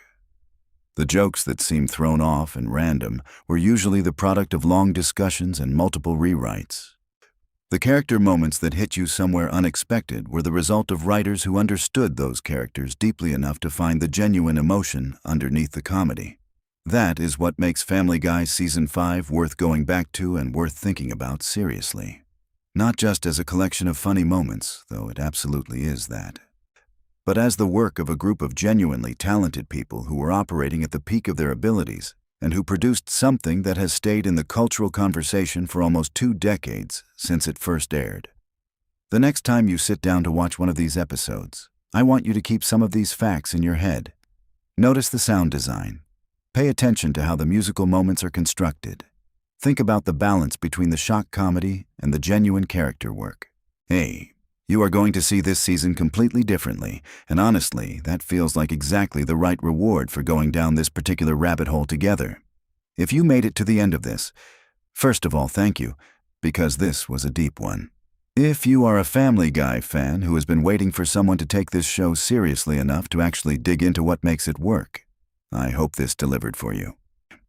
Drop in the comments what your favorite Season 5 episode is, because I want to know, and I have very strong opinions about this that I will absolutely argue with you about. Make sure you subscribe, because we do this kind of thing regularly, and there is a lot more to come. What if I told you that one of the most beloved animated seasons in television history almost never existed at all? We are talking about Family Guy Season 3. A collection of episodes that help define adult animation forever. And today, we are diving into the wildest, most surprising, and genuinely fascinating facts about that iconic run that most fans have absolutely no idea about. Stick around, because some of these are going to completely change the way you watch the show. I promise you that by the end of this video, your brain is going to be full of trivia that will make you the most dangerous person at any Family Guy fan gathering. Let us get into it. So before we even touch the first fact, let us set the scene. Season 3 of Family Guy aired back in 2001, and it came at a time when the show was fighting for its life. The ratings were inconsistent, the network had complicated feelings about the content, and nobody really knew if Family Guy was going to stick around long enough to matter. And yet, Season 3 ended up being this incredible creative explosion, where the writers were clearly pushing every single boundary they could find. The results were some of the most memorable moments in cartoon history. But here is what makes Season 3 extra special. And this is something most people gloss over. This was the last season before Fox canceled the show the first time. So, every episode in Season 3 carries this almost unintentional weight of finality, even though the creators had no idea at the time that the curtain was about to fall. That context changes everything when you go back and rewatch those episodes. Now let us talk about the episode that opened Season 3 and the chaos surrounding it. The season kicked off, and immediately the show was doing things that other animated programs simply were not doing. The writing staff during this period included some incredibly talented people who were willing to take massive creative swings. And Season 3 is where you can really feel that fearlessness radiating from the screen. The cutaway gags were getting sharper, the character dynamics were getting more defined, and Peter Griffin was evolving from a somewhat generic bumbling dad into this specific, bizarre, deeply funny character that audiences were falling in love with. That transformation happened largely in Season 3, and it is worth appreciating just how deliberate that was. Here is a fact that blows people's minds when they first hear it. The Quagmire character, who we all know and either love or have complicated feelings about, underwent significant development during Season 3. The writers were actively figuring out exactly what made Quagmire funny versus what made him just uncomfortable. And that calibration process produced some of the funniest Quagmire moments in the entire run of the series. What is fascinating is that the voice performance by Mike Henry, combined with the writing choices, created this almost cartoon physics version of a problematic character that audiences somehow found hilarious rather than off-putting. The Season 3 writing staff deserves enormous credit for threading that needle, and it was far from accidental. Let us talk about Stewie Griffin for a moment, because Season 3 is absolutely crucial to understanding how this character became the fan favorite that he is today. In the earlier seasons, Stewie was primarily coded as this theatrical villain baby with world domination plans, and a strange obsession with eliminating his mother. That core was always there. But Season 3 started introducing these little moments of vulnerability and absurdity that made Stewie feel more like a complete character rather than just a one-note gag. The writers began experimenting with what happened when you put Stewie in scenarios that had nothing to do with his evil plans, and the results were some of the most quoted lines and moments the show has ever produced. The evolution of Stewie Griffin as a comedic character is one of the great stories of Season 3. And most fans do not fully appreciate how much of that transformation happened during this specific run of episodes. Now here is something genuinely interesting from a production standpoint. The animation during Season 3 had some notable quirks and inconsistencies. And this was not laziness or carelessness. The production pipeline for animated television in the early 2000s was genuinely complicated, and Family Guy was working with international animation studios to bring the episodes to life. This meant that the creative vision articulated in the storyboards and scripts sometimes came back looking slightly different than intended. What is remarkable is that some of those happy accidents actually became beloved character animation moments. There are specific scenes in Season 3 where the animation does something unexpected, and it actually makes the joke funnier rather than undermining it. That kind of serendipity is part of what gives animated shows from this era their particular charm. Let us jump to one of the most famous episodes from Season 3, which is the Road to Rhode Island episode, and I want to share some context that most casual fans have never heard. This episode was groundbreaking in ways that the fan community sometimes underestimates. It established the road to format that would become one of Family Guy's most beloved recurring structures throughout the entire series. The decision to send Stewie and Brian on an adventure together was not obviously correct at the time. These were two characters who existed in very different comedic registers, one being a sophisticated intellectual dog, and the other being a murderous infant genius. And combining them required real creative confidence. The chemistry that emerged from that pairing became one of the most valuable creative assets the show has ever had. The music in Road to Rhode Island deserves its own discussion because this is where Family Guy really committed to the idea that it could be a genuine musical comedy. Seth MacFarlane's vocal abilities were deployed in a way that demonstrated this was not just a novelty. It was a legitimate artistic strength. The songs in that episode hold up in a way that most television songs from 2001 simply do not. There is a craftsmanship to those musical moments that reflects the genuine passion the creative team had for classic Hollywood musical traditions.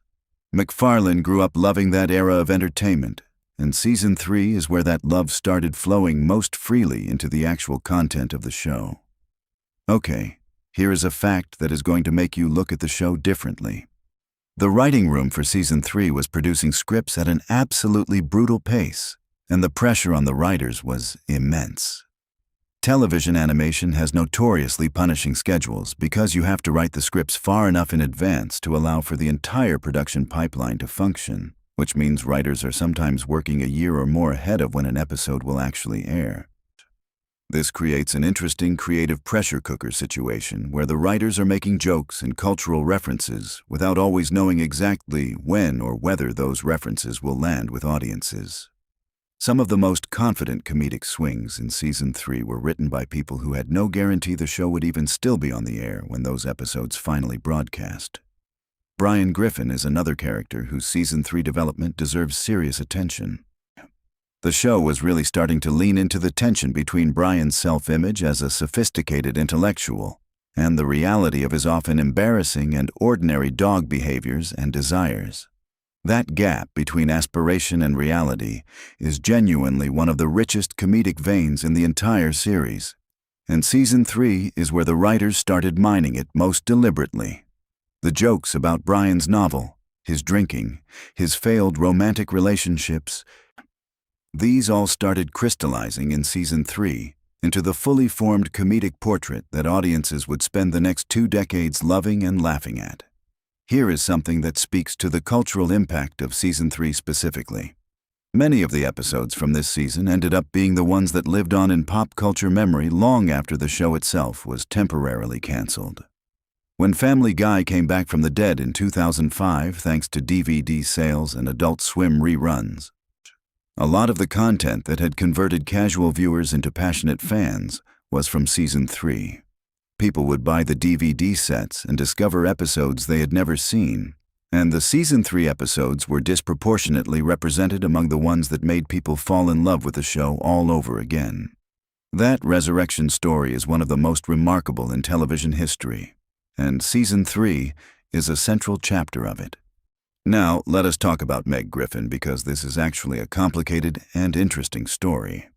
Season 3 began more firmly establishing Meg as the family punching bag, and while that is not a particularly flattering role, the way the writers handled it during this season was actually more nuanced than it gets credit for.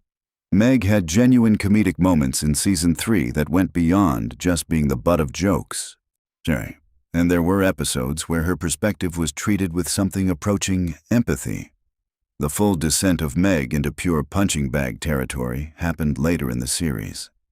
In Season 3, there was still some genuine attempt to give her a character beyond that function, and watching those episodes now you can see the writers wrestling with what they wanted to do with this character. Let us talk about the Cleveland character for a moment because Season 3 contains some excellent Cleveland moments that rarely get discussed. Cleveland Brown as a character was always operating as this calm, measured counterpoint to Peter's chaos, and the comedy of that contrast was working really well during Season 3. The specific dynamic between Cleveland and Peter during this period of the show has a warmth to it that later seasons sometimes lost. And if you go back and watch the Season 3 episodes specifically looking at how Cleveland and Peter interact, you notice these small character moments that are genuinely lovely in addition to being funny. Here is a production fact that most fans would find genuinely surprising. The voice recording sessions for Family Guy happen before the animation is produced, which means the animators are working from the actors' vocal performances to create the visuals rather than the other way around. This process means that the comedic timing you hear in the finished episodes is entirely dependent on the actors nailing their deliveries in the recording booth without the context of seeing the finished animation. For Season 3, which contains some extremely precise comedic timing in its cutaway gags and dialogue exchanges, this means the cast was essentially performing these jokes somewhat blind and trusting that the finished product would land correctly. The fact that so many of those moments work perfectly is a testament to the skill of that voice cast. Let us get into something that Season 3 does that I think is genuinely underappreciated in discussions about the show's creative legacy. Season 3 represents maybe the purest version of what Family Guy was actually trying to be before network pressure and demographic targeting started influencing the creative direction in more visible ways. There is an anarchic quality to some of the Season 3 storytelling that feels almost experimental by the standards of primetime animation at the time. Episodes would take structural detours that had no narrative justification beyond the fact that they were funny, and the confidence required to do that on a major network primetime show in 2001 was actually quite remarkable. Now, something really fascinating about Season 3 from an animation history perspective. The cutaway gag format. which Family Guy essentially popularized and which has since been copied and adapted by countless other animated shows and even some live-action productions, was really hitting its creative peak during Season 3. The ratio of setup to payoff in those cutaways was dialed in to an almost scientific degree by this point in the show's run. Earlier seasons had cutaways that sometimes went on too long or did not quite justify the interruption to the main story. By Season 3, the writers had figured out the exact length and style that made those interruptions feel like rewards rather than distractions. That formula is now so familiar it almost feels inevitable, but someone had to figure it out, and it happened largely in Season 3. Here is something that connects Season 3 to the broader culture of the early 2000s in interesting ways.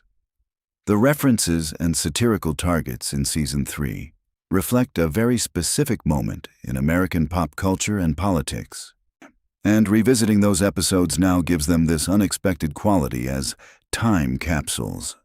You are watching jokes about things that were current events in 2001, filtered through the sensibility of writers who were themselves products of a particular generation and cultural background.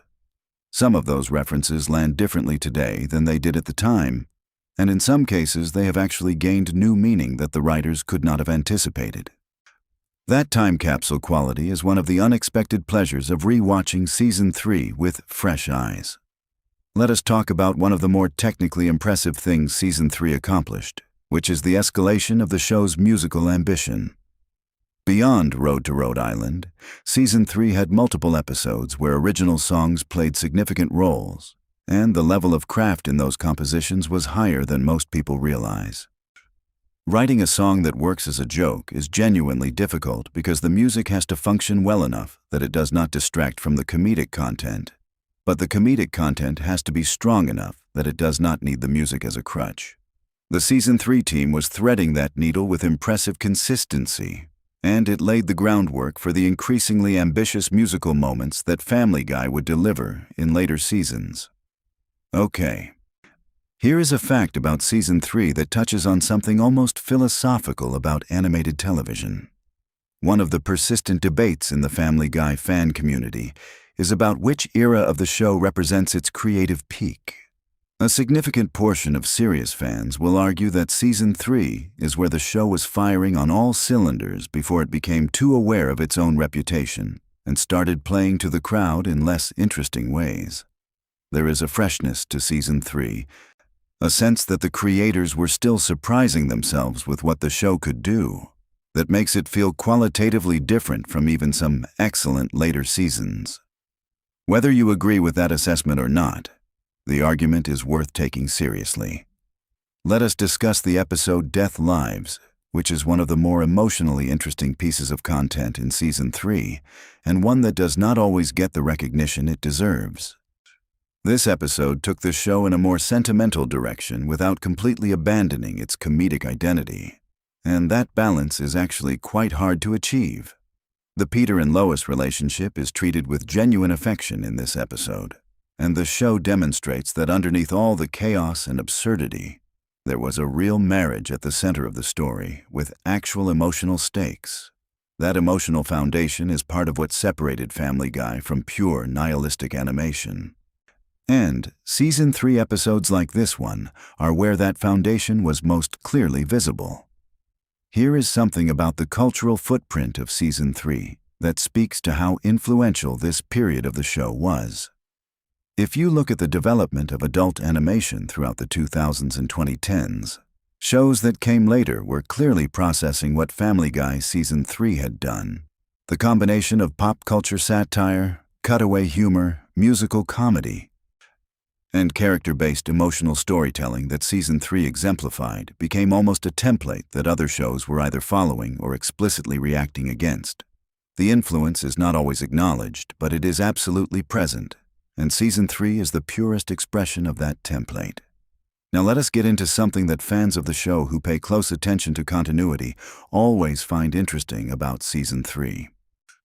This season has some notable continuity quirks that are partly a product of the era in which it was made.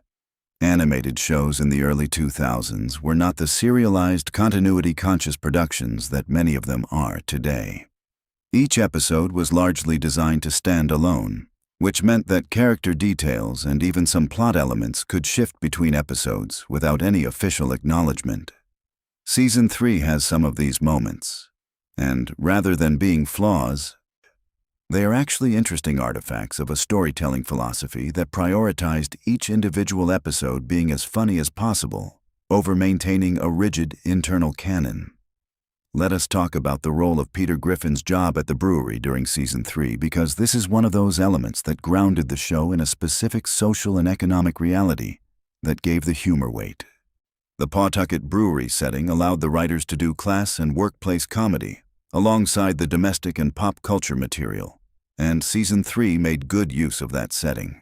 The relationship between Peter and his boss, Mr. Pewterschmidt's world, versus the working-class Quahog neighborhood where the Griffins lived, was a genuine thematic underpinning of the show during this era, even if that thematic richness was never something the show advertised or made explicit. Here is something about the Season 3 premiere that most fans have never specifically thought about. The way a season premiere functions for an animated show is somewhat different from how it works for a live-action show, because animated shows do not have the visual shock of a cast returning after a hiatus or the dramatic revelation of new settings and costumes. An animated show has to establish that a new season is beginning entirely through the quality and tone of its storytelling. Season 3 did this effectively, and there is a confidence in the early episodes of the season that signals the creative team felt they had figured something important out about how the show worked. Let us get into the villain energy of Season 3 for a moment because this is genuinely fun to think about. The show during this period had a real appetite for creating characters who operated as antagonists within individual episodes. And the variety and creativity of those antagonistic figures was genuinely impressive.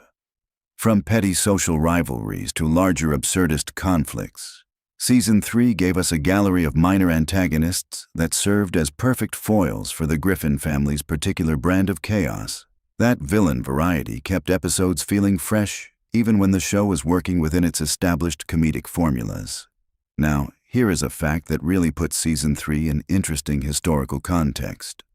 When these episodes were originally airing, the DVR did not yet exist as a widespread technology. Most viewers were watching Family Guy live, which means the audience experience was fundamentally different from how modern viewers discover and consume the show. There was no pausing, rewinding, or replaying that perfect joke delivery. Viewers had one shot to catch everything happening on screen, and the writers were essentially designing jokes for an audience that was going to experience each moment exactly once in real time. That design constraint produced a style of comedy that is actually quite sophisticated in how it layers visual and verbal gags, so that even if you miss one element, another is there to land. Let us talk about something that the animators working on Season 3 deserves recognition for, which is the visual character acting that made the humor land beyond just the writing and voice performances. There are moments throughout Season 3 where the character animation does something unexpected with an expression or a physical movement that elevates a joke from funny to hilarious. The timing of a held expression, the specific way a character's eyes move before a punchline lands. These are decisions made by animators that do not get enough credit in conversations about why Family Guy worked so well during this period. Season 3 is full of excellent character animation choices that reward close attention. Here is a fact about Seth MacFarlane's creative vision during Season 3 that provides useful context. MacFarlane was remarkably young when he was running this show, and the ambition and confidence reflected in Season 3 is all the more impressive when you consider that context. He was synthesizing influences from classic Hollywood, old-school television comedy, musical theater, and contemporary satire into something that felt genuinely original. And he was doing it at an age when most people are still figuring out their creative identities.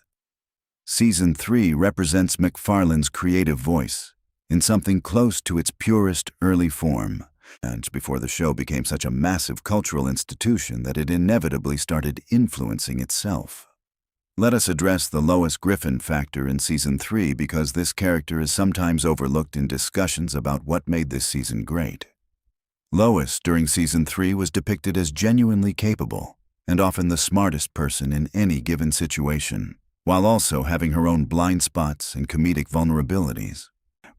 That balance made her an effective comedic character in a way that she sometimes was not in later seasons when the show started using her more narrowly. Season 3.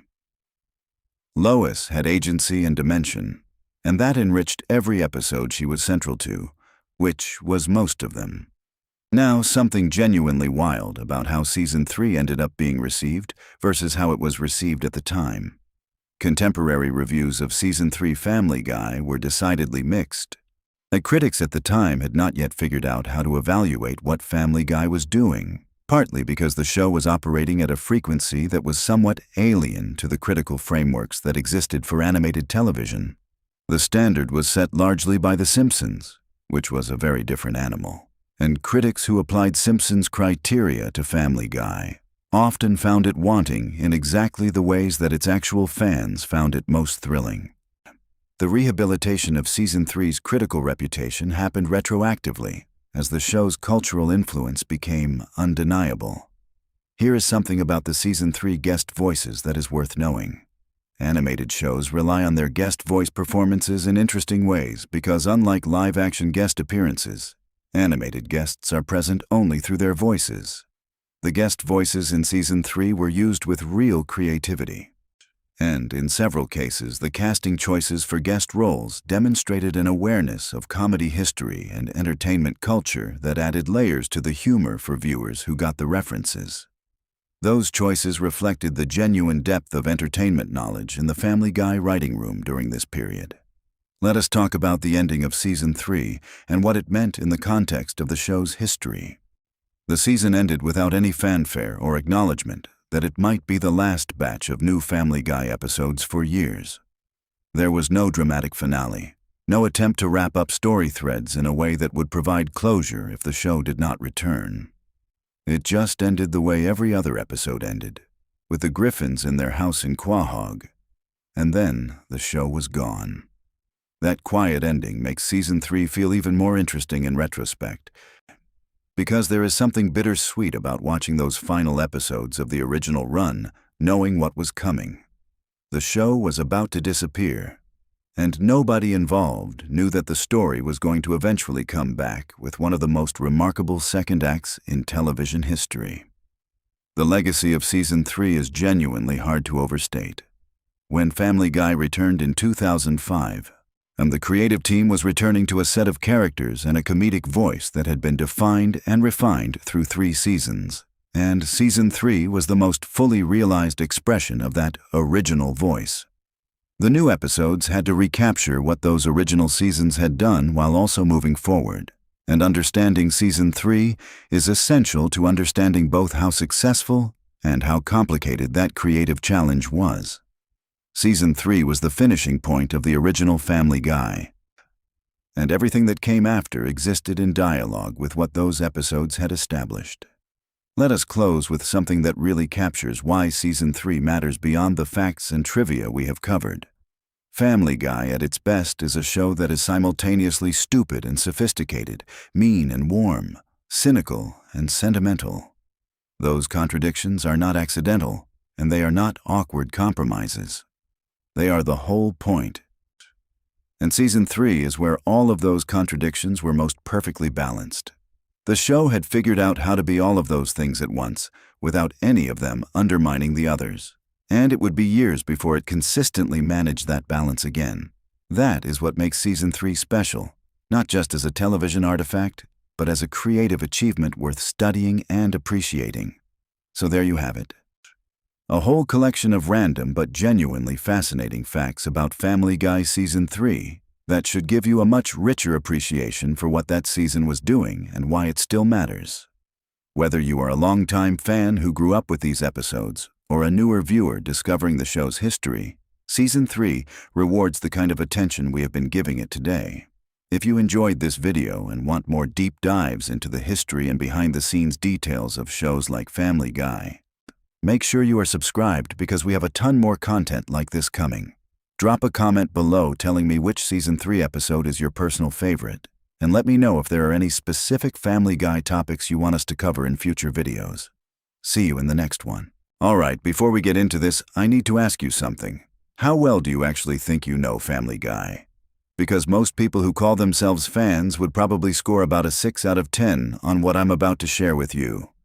Season 6 of Family Guy is one of those seasons that sits in this weird, fascinating place in the show's history, and there are details buried inside it that even the most dedicated fans have completely missed. We're talking behind-the-scenes chaos, voice acting secrets, pop culture connections that will make you do a double-take, and some genuinely bizarre creative decisions that somehow produced some of the most memorable television moments of the mid-2000s. So, stick around, because we're going to go through the whole thing, and I promise you're going to learn something that genuinely surprises you. Let's start at the very beginning of Season 6, because context matters here. Family Guy was already a resurrected show by this point. It had famously been canceled, brought back through DVD sales and Adult Swim reruns, and by the time Season 6 rolled around in 2007, the writers were working with a kind of creative freedom that most television shows never get. When you've already been canceled and brought back from the dead, what exactly do you have to lose? That mindset absolutely shows in the choices they made throughout this season, and it explains why some of the episodes feel almost recklessly experimental compared to what other animated comedies were doing at the time. Season 6 premiered in the fall of 2007, and it opened with an episode called Blue Harvest. Now here's where things get genuinely interesting. Blue Harvest was the show's retelling of Star Wars, specifically the original 1977 film, and the entire episode was framed as Peter telling the story to his family during a power outage. The episode clocked in at around 45 minutes, which made it essentially a television movie. But the detail that most people don't know is that Blue Harvest was actually the real working title that George Lucas used when he was filming Return of the Jedi back in 1982. Lucas used that fake title to keep the production secret and prevent fans and media from knowing what they were actually filming. So when Seth MacFarlane and his team named the Family Guy Star Wars special after that obscure piece of film history trivia, they were paying a genuinely clever tribute to the franchise they were parodying. That's the kind of layered reference that you'd only catch if you were already deep into Star Wars lore. And speaking of Blue Harvest, let's talk about the cast.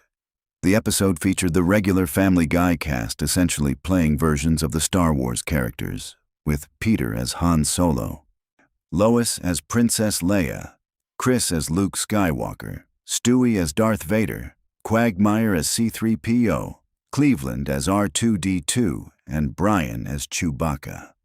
Now what's remarkable here is the actual voice work involved.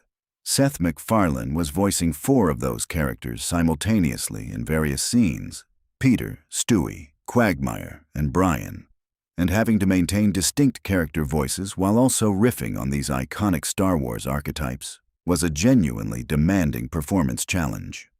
The episode received such a strong reception that it actually spawned 2 more Star Wars specials in later seasons, which is something the writers hadn't necessarily planned when they were putting Blue Harvest together.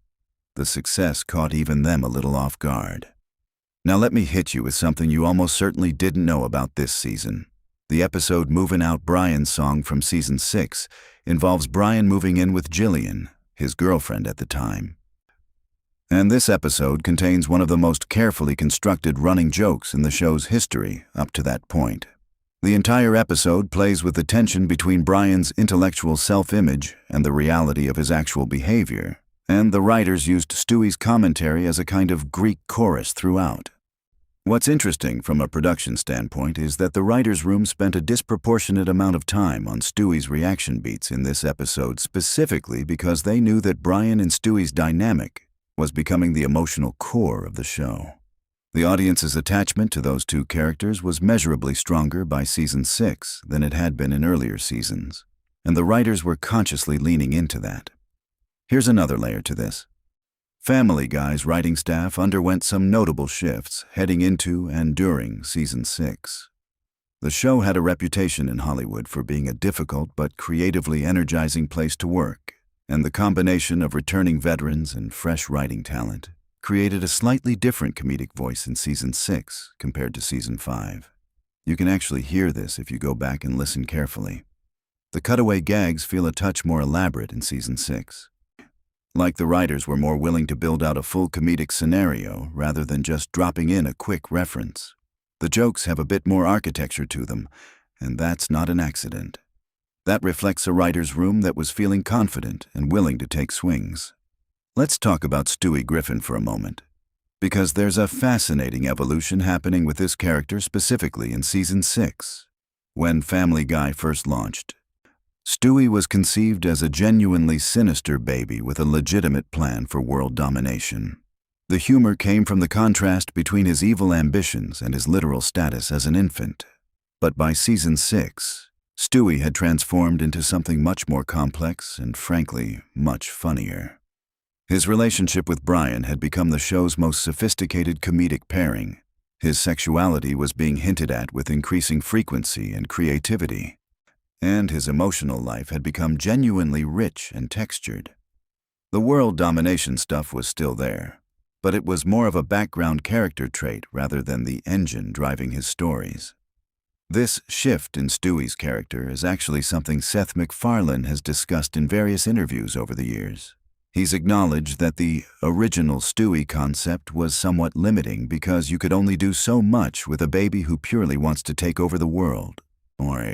The version of Stewie that emerged through Season 6 and beyond was a character who could carry a broader range of stories, from absurdist comedy to genuine emotional beats.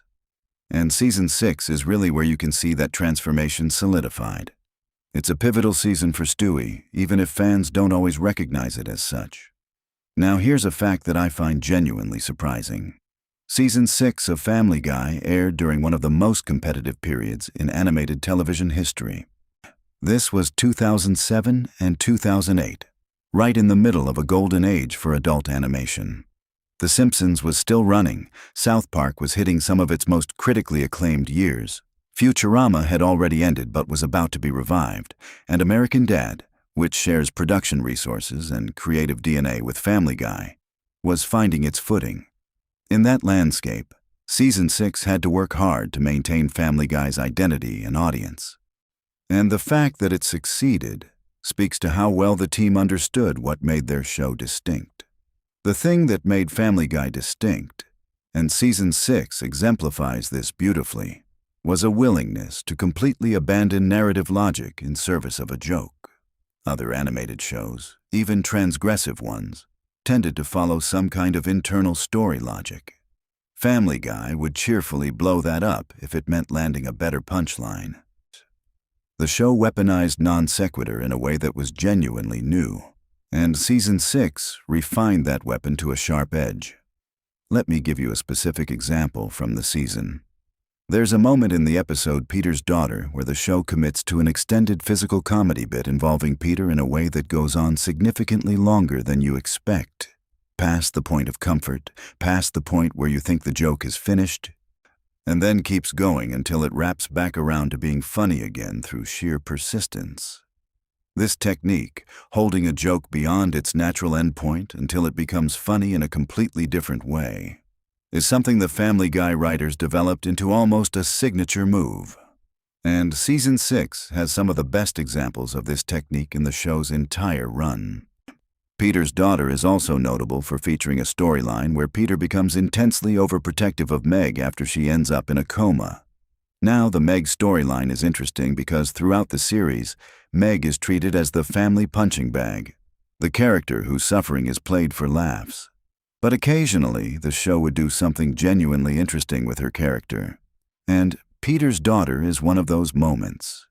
The protectiveness Peter shows, even though it comes from a selfish and controlling place rather than genuine parental love, still represented a slightly different dynamic between Peter and Meg than the show usually explored. It's not a redemption arc by any stretch, but it's a moment of complexity in what could have been a flat character. Okay. Here's a fact that will genuinely shock some of you. The Season 6 episode titled, I Dream of Jesus is the episode where the Surfin' Bird song by the Trashmen becomes a recurring element, with Peter becoming obsessively enthusiastic about the song to a deranged degree. What many people don't realize is that this episode essentially launched a second life for that song. The Trashmen had a novelty hit with Surfin' Bird back in 1963, and while the song had experienced various moments of cultural relevance over the decades, the Family Guy episode genuinely introduced it to a massive new generation of viewers. After I Dream of Jesus aired, there was a measurable spike in downloads and searches for the song. The show didn't just reference pop culture in this case. It actively changed the cultural trajectory of a 40-plus-year-old song. And the choice to use that song specifically is interesting when you think about it. Surfin' Bird is exactly the kind of chaotic, repetitive, nonsensical piece of music that perfectly fits Family Guy's comedic sensibility. The joke works on multiple levels. There's the surface-level absurdity of Peter's obsession. There's the meta-commentary on how certain pieces of media get lodged in your brain against your will. And there's the deeper layer of the show essentially asking the audience to experience exactly what Stewie and Brian are experiencing: annoyance, helplessness, and eventually a kind of reluctant amusement. It's genuinely clever construction wrapped in an extremely silly package. Let me shift gears and talk about the voice cast for a minute, because there are some fascinating details here that most fans don't know. Mila Kunis, who voices Meg Griffin, was already a significant television star by season 6 due to her work on that 70s show. But despite her rising profile in the entertainment industry, she maintained a relatively low public profile as a voice actress specifically. One of the interesting aspects of voice acting work is that it allows performers to do things with a character that their public image might make difficult in live action. And Meg's position as the show's punching bag created a genuinely unique professional situation for Kunis. She's spoken in interviews about how she approached finding the specific vocal quality that makes Meg sound appropriately pathetic and earnest without tipping over into caricature. And season 6 is a good place to hear that balance being maintained really effectively. Seth Green, who voices Chris Griffin, has a particularly interesting relationship with season 6. By this point, Green was also running Robot Chicken on Adult Swim, which meant he was simultaneously functioning as both a performer in someone else's creative vision and as a showrunner in his own right.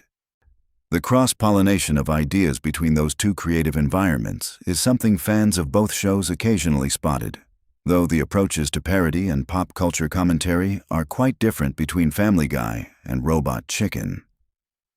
Now let's talk about something that gets overlooked when people discuss season 6, and that's the music. Family Guy has always had an unusually sophisticated relationship with music for an animated comedy. And season 6 features some of the show's most ambitious musical moments. The show employs a full team of composers and music coordinators, and the work they do in season 6 to support the Star Wars special alone is remarkable. Blue Harvest essentially required them to create a version of John Williams' iconic score that was simultaneously recognizable enough to trigger the audience's nostalgia and altered enough to function as parody. Getting that balance right required genuine musical craft. And if you go back and watch Blue Harvest with headphones paying close attention to the score, you'll hear how much work went into it. The show's regular composer, Walter Murphy, who has worked with Family Guy since its early seasons, has a background that includes working with John Williams himself, which makes the Blue Harvest scoring assignment a kind of full-circle moment that most fans have never thought about. Murphy's jazz and orchestral background gives Family Guy's musical palette a range and sophistication that contributes enormously to how the show lands its jokes. And season 6 showcases that musical intelligence at a high level. Here is something interesting about the production timeline for season 6. Family Guy operates on an unusually long production pipeline for animation. By the time an episode airs, the writers, animators, voice actors, and post-production teams have all been working on it for well over a year. This means that when season 6 was airing in 2007 and 2008, the writers' room had already moved on to planning season 7 in significant ways. The long lead time creates an interesting creative challenge because you're essentially writing jokes about a cultural moment that may or may not still be relevant by the time your episode actually reaches an audience. The writers in Season 6 were specifically making choices to include more timeless comedic premises alongside their topical references. And that balance is part of why Season 6 holds up as well as it does when you rewatch it today. Let's talk about the Cleveland show connection for a minute, because it's relevant to Season 6 in ways you might not have considered. Cleveland Brown, the soft-spoken neighbor and friend of Peter Griffin, was a regular presence throughout Season 6. And this was actually one of his final seasons as a supporting character on Family Guy before he was spun off into his own series.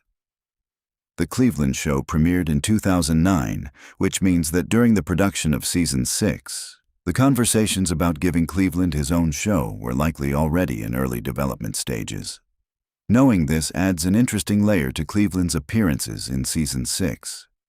The writers may have been consciously giving him material that showcased his comedic range, laying the groundwork for audiences to buy him as a lead character rather than a supporting one. And while we're on the subject of character development, let me talk about Quagmire in Season 6. Glenn Quagmire is one of the most interesting characters in the Family Guy universe because he functions simultaneously as a comedic vehicle for some of the show's most transgressive humor and as an occasional voice of actual moral clarity. In Season 6, there are moments where Quagmire essentially serves as the audience's surrogate, reacting to situations with the kind of grounded human response that the Griffin family members are too absurd to provide. It's a useful structural function, and the writers in Season 6 were particularly good at deploying Quagmire in this way without softening the character's essential outrageousness. Here's a production fact that I find fascinating. The Family Guy is recorded with the voice cast doing individual sessions rather than together as a group. This is standard practice for animated television, but it creates an interesting creative constraint, which is that the chemistry between characters on screen is being synthesized in post-production rather than captured live. The way Brian and Stewie's scenes feel so naturalistic and connected is a result of Seth MacFarlane essentially performing both sides of a conversation with himself at different times, and then editors and directors working to create the illusion of genuine, spontaneous interaction. The fact that this chemistry feels so real is a genuine tribute to both MacFarlane's voice work and the production team's skill. Season 6 also marks an interesting moment in the show's relationship with Fox as a network. Family Guy had a complicated history with Fox, having been canceled by them and then brought back.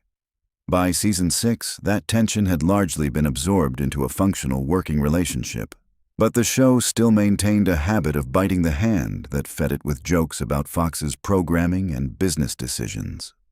This self-referential willingness to mock its own network home is part of what gave Family Guy its edge.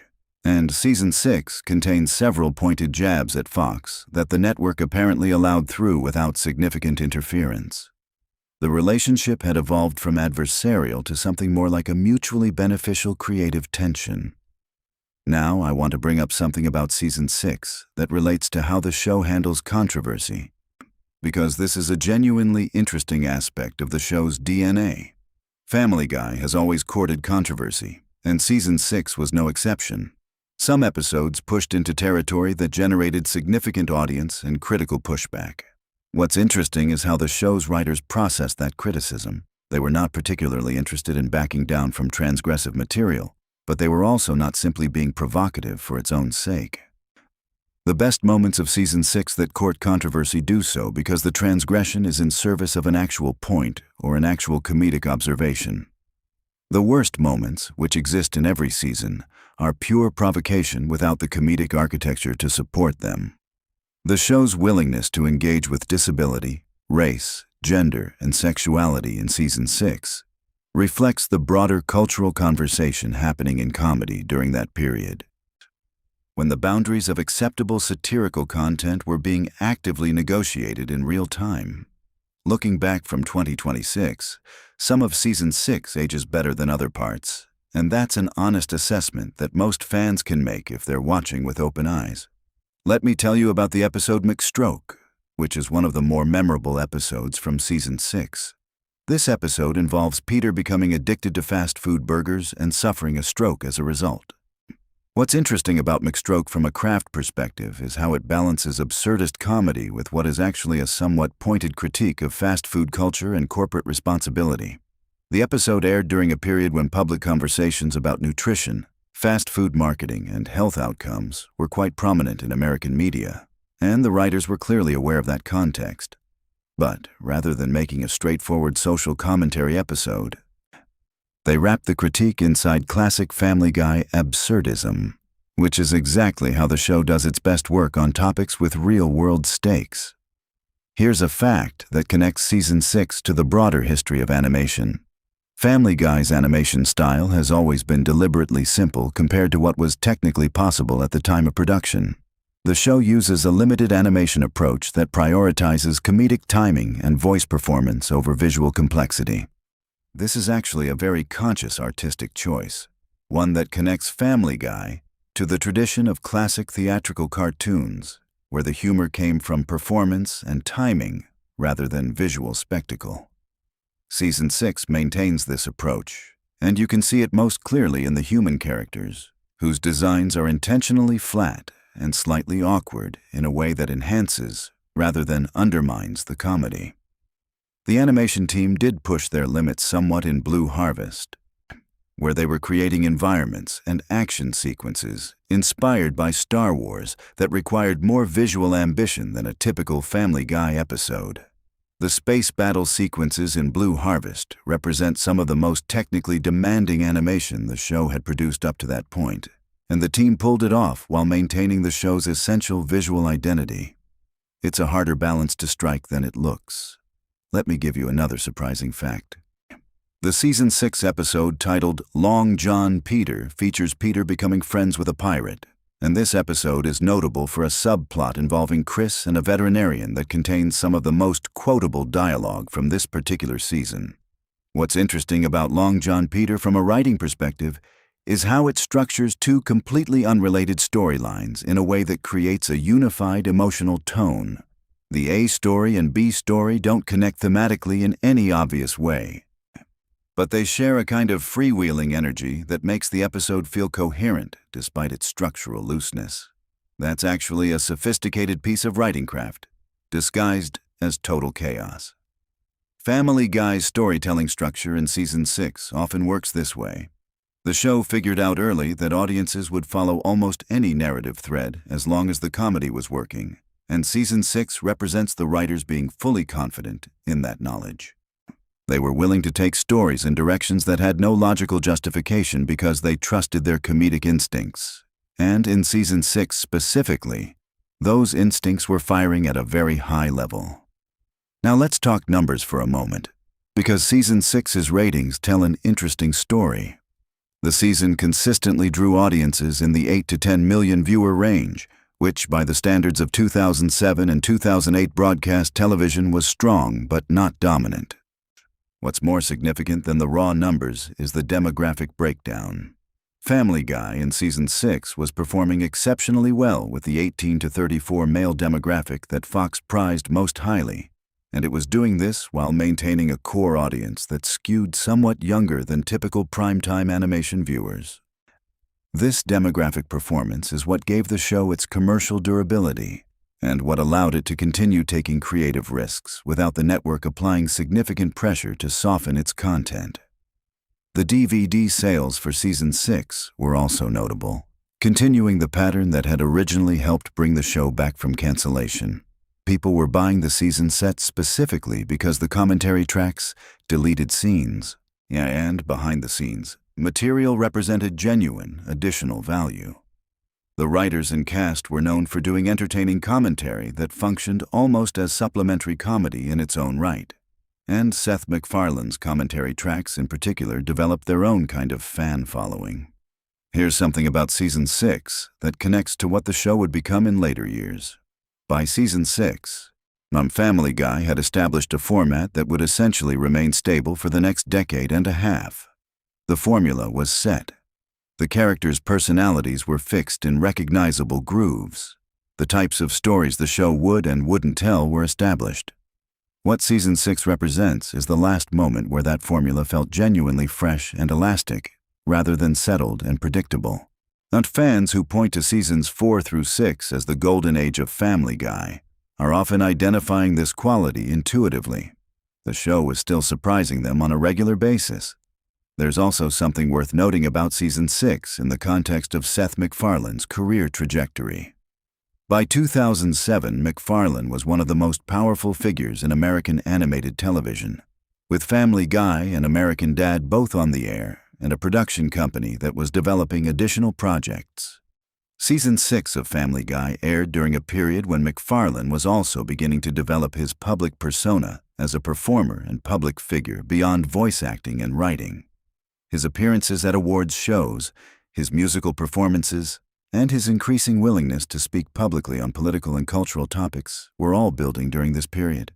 You can actually see this reflected in Family Guy Season 6, which has a slightly sharper political edge than some earlier seasons and a somewhat more developed sense of its own place in the cultural conversation.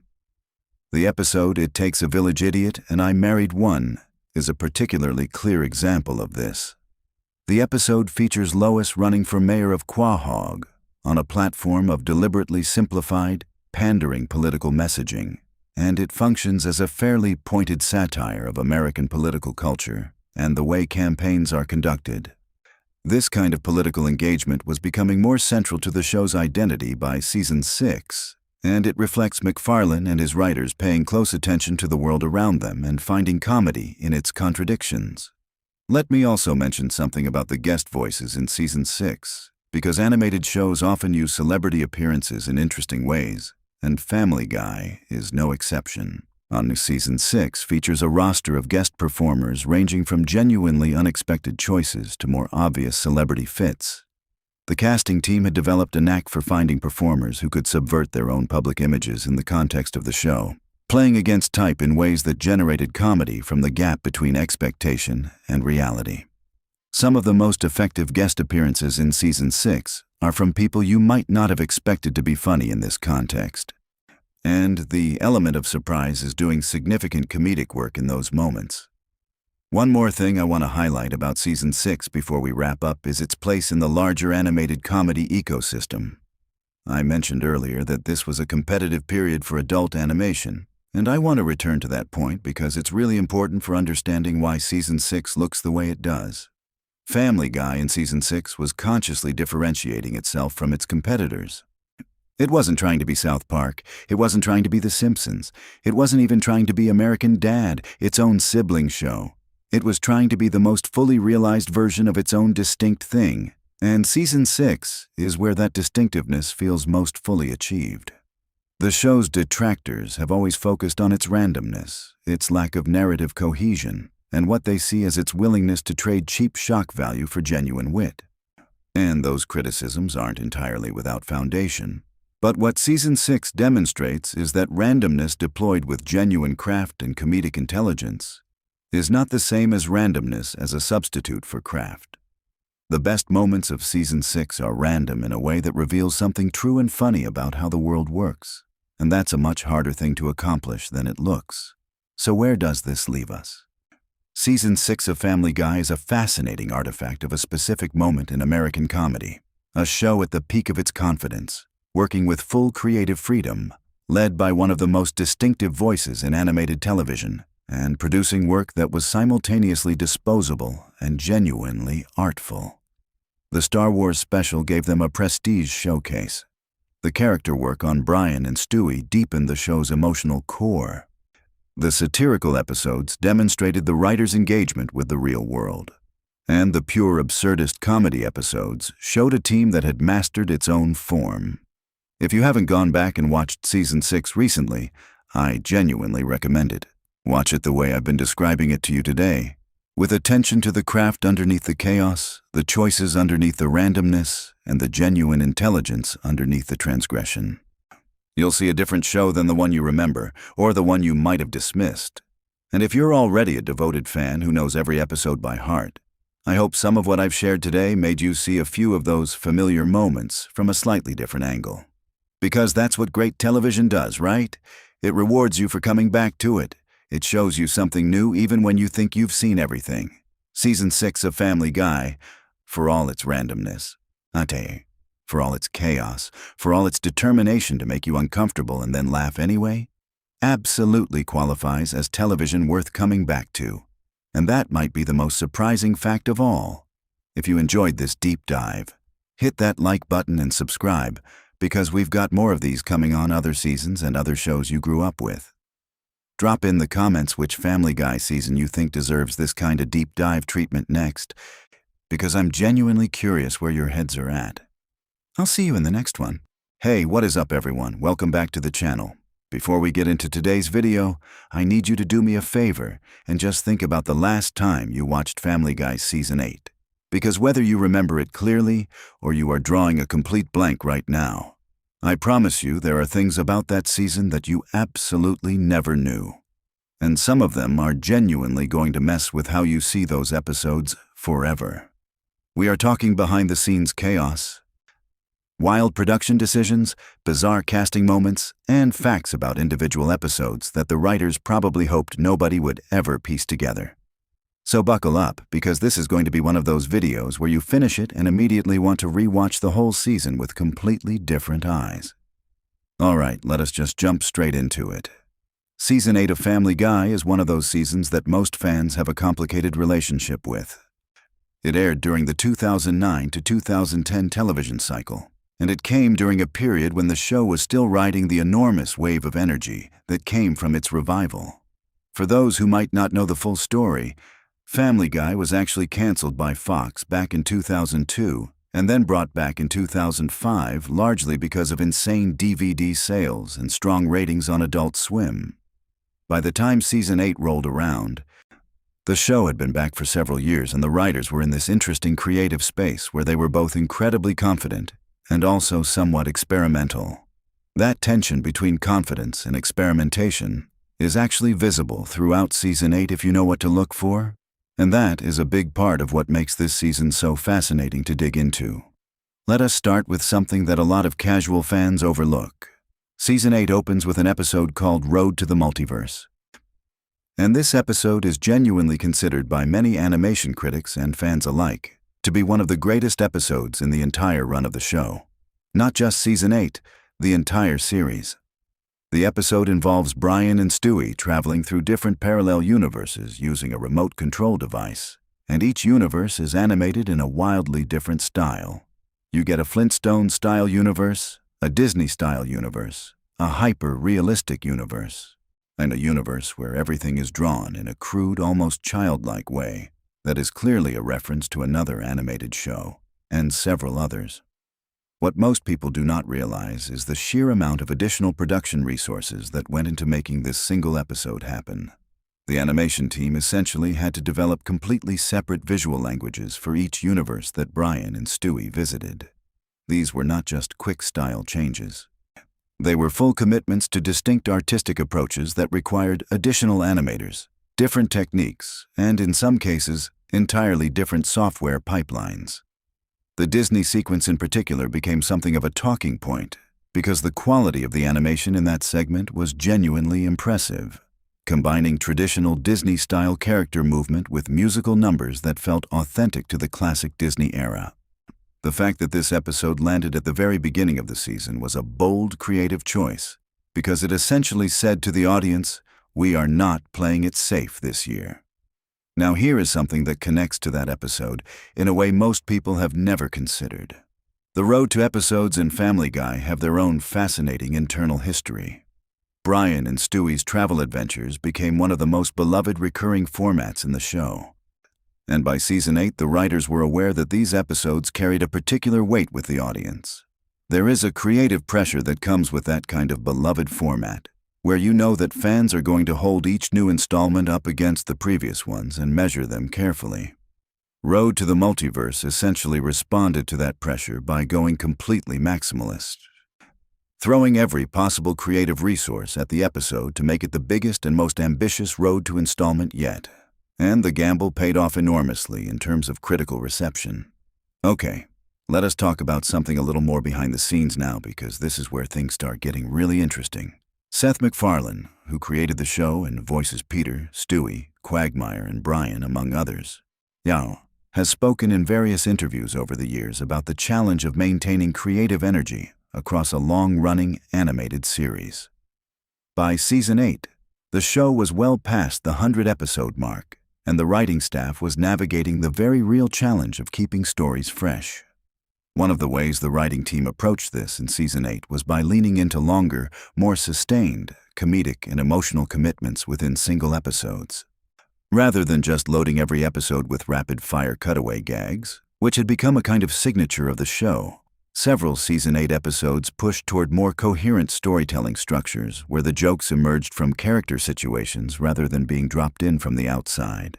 This was not a complete tonal shift. Family Guy was still very much Family Guy. But there is a noticeable difference in how some season 8 episodes are constructed compared to earlier seasons. Here is a fact that genuinely surprises people when they first hear it. The episode Quagmire's Baby, which is season 8 episode 6, tackles something that you really would not expect Family Guy to handle with any kind of sincerity, which is Quagmire suddenly discovering he has a baby daughter and having to figure out what to do with that responsibility. What makes this episode interesting from a production standpoint is how the writers balanced Quagmire's established character, which is built almost entirely around his relentless and exaggerated pursuit of women, against a storyline that required him to show genuine emotional depth. The writing staff reportedly had significant internal discussions about how far to push Quagmire's emotional journey without undermining the comedic foundation of who the character is.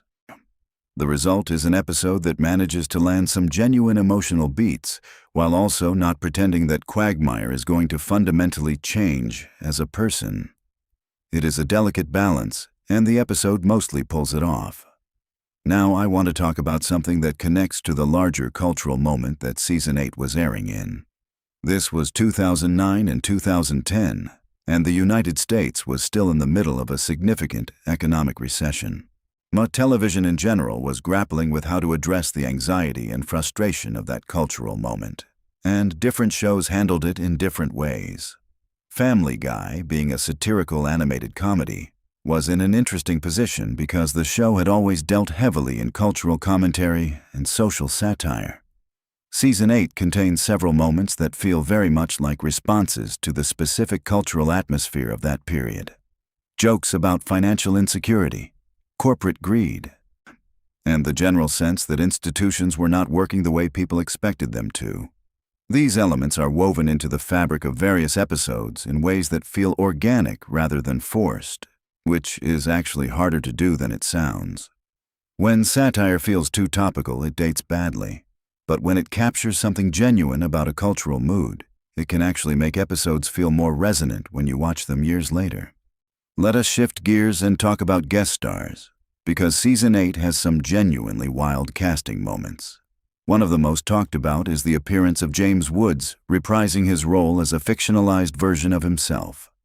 James Woods had appeared in the show before, and the recurring gag around his character had built up a mythology within the Family Guy universe. By season 8, the show brought him back and escalated the absurdity of his storyline in ways that felt both earned and completely unexpected. The thing about James Woods as a guest on Family Guy is that his willingness to lean into the self-deprecating and often unflattering portrayal of himself gave the writers enormous latitude to push the joke further each time. Not every celebrity who appears on animated shows is willing to be that game. And when they are, it usually produces much better comedic results. There is also a fascinating fact about the voice recording process for animated shows that connects to how season 8 was made. Unlike live-action television, animated shows record their voice performances before the animation is produced. This means that the voice actors are essentially working from scripts in a recording booth without any visual reference for what their performance will ultimately look like. And Seth MacFarlane and the other regular voice cast had been doing this long enough by season 8 that they had developed an almost intuitive sense of timing and rhythm that allowed them to land jokes in the recording booth that would then be built around in animation.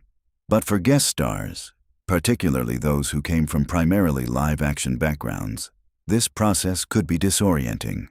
The energy of performing in front of a microphone in a recording studio, without any scene partner, without any set, without any of the traditional theatrical cues that tell you where a moment is landing, requires a particular kind of adjustment. Season 8 guests who came in with that understanding generally gave stronger performances, and you can actually hear the difference if you pay close attention. All right, here is something genuinely obscure that I find fascinating.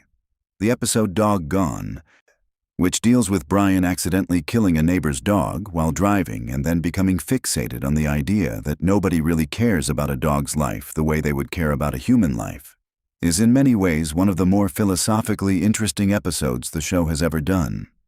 The premise sounds like it could go in a very simple direction, but the episode actually ends up grappling with some real questions about empathy, moral consistency, and how we value different kinds of lives. Now, here is the thing about this episode that most people miss. It aired at a time when the writers were clearly interested in pushing Brian's character in more intellectually ambitious directions. Brian, who is an aspiring writer and the show's vehicle for a certain kind of liberal intellectual self-image, had been the subject of some fan debate about whether his pretensions were being played as something to laugh at or something to take seriously. Dog Gone is an episode that sort of threads that needle by giving Brian a genuinely interesting moral concern to wrestle with, while also not entirely letting him off the hook for how self-righteous he can be about it. Let us talk about the animation itself for a moment, because Season 8 represents a specific period in how the show was being made technically. By this point, the show had fully transitioned into high-definition production. And this transition affected not just the visual quality, but also certain aspects of how scenes were designed and how gags were staged.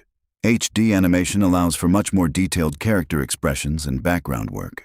But it also means that anything sloppy or inconsistent is much more visible. The animation team working on Season 8 was operating at a higher level of technical precision than the show had required in its earlier seasons. And you can see this in how backgrounds became more elaborate and how character acting in key moments became more nuanced. This is one of those things that you often absorb as a viewer without consciously registering it. The show just somehow looks and feels slightly different, and a big part of that is the commitment to HD production quality. Now I want to get into something that connects to the creative DNA of the show in a really interesting way. Seth MacFarlane has always been open about his admiration for classic Hollywood entertainment, particularly old-school variety shows, musical comedy, and the kind of theatrical showmanship that was a big part of mid-20th century American entertainment. This influence runs through Family Guy in all kinds of ways. From the musical numbers that appear in almost every episode, to the comedic sensibility that values a certain kind of performative craft, alongside the more anarchic humor the show is known for. In Season 8, this musical sensibility shows up in several memorable moments. The Disney sequence in Road to the Multiverse is obviously the biggest example, but there are musical moments scattered throughout the season that reflect this same love of classic entertainment forms. What is interesting from a production standpoint is that these musical numbers require a completely different kind of creative work than the regular comedic writing. You need composers, lyricists, arrangement choices, and the voice cast needs to actually sing these songs, which adds another layer of performance demand to an already complex production. Here is a fact about Season 8 that tends to surprise people when they dig into the production timeline. Animated television has a notoriously long production pipeline, meaning that episodes are often being developed, written, and animated many months before they actually air. For a show like Family Guy, which relies heavily on cultural references and topical humor, this long pipeline creates an interesting challenge. Jokes that feel absolutely current when they are written in the writer's room might land slightly differently by the time they air months later. The writers had developed various strategies for managing this, including building in flexibility for topical material and focusing certain kinds of commentary on more enduring cultural patterns rather than specific news events. But there are moments in Season 8 where you can almost feel the writers calculating the shelf life of a particular reference, making a bet about what is still going to land when the episode finally airs. Let me tell you about something that most Family Guy fans have probably never thought about, which is the role of the table read in how Season 8 episodes were shaped. In television writing, A table read is a session where the cast reads through a completed script out loud together before production begins. And these sessions are often where scripts get significantly revised based on what works and what does not work when the words are actually spoken aloud. For Family Guy, no table reads take on a particular character because the regular cast includes Seth MacFarlane performing multiple distinct voices and characters, and hearing those voices interact in real time gives the writers immediate feedback about whether the rhythms and timing of a script are working. Several Season 8 episodes reportedly went through substantial revisions based on table read feedback, with jokes being reworked, scenes being reordered, and in some cases, entire plot lines being simplified or expanded based on what the table read revealed. This is an invisible part of the creative process that the audience never sees, but that has an enormous impact on the final product. All right, I want to spend some time on an episode that I think is genuinely underappreciated in terms of what it was trying to do. The episode Extra Large Medium, which is Season 8, Episode 12, involves Chris dating a girl with Down syndrome and includes some material that was considered controversial at the time of airing. There was a notable public controversy around this episode because a line of dialogue was interpreted by some people as a reference to the daughter of a prominent political figure, and this created a significant media moment around the episode. The interesting thing about how the Family Guy team handled this controversy is that it actually illustrates something important about how the show operates philosophically. The writers have always maintained that the show's satirical approach requires a certain willingness to go to uncomfortable places, and that pulling punches in order to avoid controversy would undermine the fundamental nature of what Family Guy is. Whether you agree with that philosophy or not, it is a consistent position that the show has held throughout its run, and Season 8 provides a particularly clear example of what the consequences of that position look like when they play out in the real world. Let us talk about something that connects to the business side of television because I think this context is often missing from discussions of creative decisions. By Season 8, Family Guy had become an enormously profitable property for Fox. The show generated revenue not just from advertising during broadcast, but from DVD sales, merchandise, syndication deals, and a whole ecosystem of ancillary business. This financial success gave the show a certain amount of creative latitude that not every television show gets to enjoy. When a show is a financial juggernaut for a network, the network is somewhat less likely to interfere with creative decisions because the risk calculation is different. The show's track record provides a kind of protective buffer around the creative team. This does not mean the writers had unlimited freedom, but it does mean that Season 8 was produced in an environment where the show had more leverage to take creative risks than a show in a more precarious financial position would have had. Now here is something genuinely cool that most people do not know about how the show handles its musical content. The music in Family Guy is composed by Ron Jones and Walter Murphy, among others, and the score for each episode is an original composition rather than a library of recycled cues. This is actually relatively unusual for animated television, where production costs often lead shows to rely on stock music or a small, rotating library of themes. The commitment to original scoring for each episode adds significantly to the production budget, but also contributes enormously to the show's distinctive feel. The way music is used in Family Guy, often swelling dramatically to underscore a joke, or cutting suddenly to create a comedic beat, or transitioning from a gag into a sincere, emotional moment, is a huge part of the show's identity. In Season 8, you can hear this musical intelligence working at a high level, particularly in episodes that shift between comedic and emotional registers, where the scoring has to do a lot of heavy lifting to manage those transitions. Here is a fact about Season 8 that connects to the show's relationship with its own continuity. Family Guy has always had an interesting and somewhat playful relationship with the idea of character continuity and narrative consistency. The show occasionally acknowledges that certain character traits or relationships have shifted over time, sometimes commenting on this directly through meta-jokes, and sometimes simply proceeding as though certain earlier moments did not happen. Season 8 contains several moments where the show's relationship with its own history becomes thematically relevant. Stewie's character arc over the preceding seasons had seen his originally sinister world domination-oriented character gradually soften into something more multi-dimensional. And Season 8 episodes like Stewie kills Lois and Lois kills Stewie are not in this season, but the evolution those episodes represented continues to shape how Stewie is written in Season 8. The writers were working with a character who had traveled a significant distance from his original conception, and Season 8 represents a particular moment in that evolution. All right, let us talk about the format of the show itself for a moment, because Family Guy's structure is genuinely unusual in television history. The show uses cutaway gags as a core structural element, meaning that the narrative will frequently pause so that a character can say something like, "This is worse than the time I," and then cut to an apparently unrelated comedic scene. This format has been both celebrated as innovative and criticized as lazy, depending on who you ask. But what is interesting about Season 8 is how selectively the show deploys this structure. In episodes where the writers wanted to develop a more sustained narrative, cutaways are used more sparingly, almost as punctuation rather than as the primary comedic engine.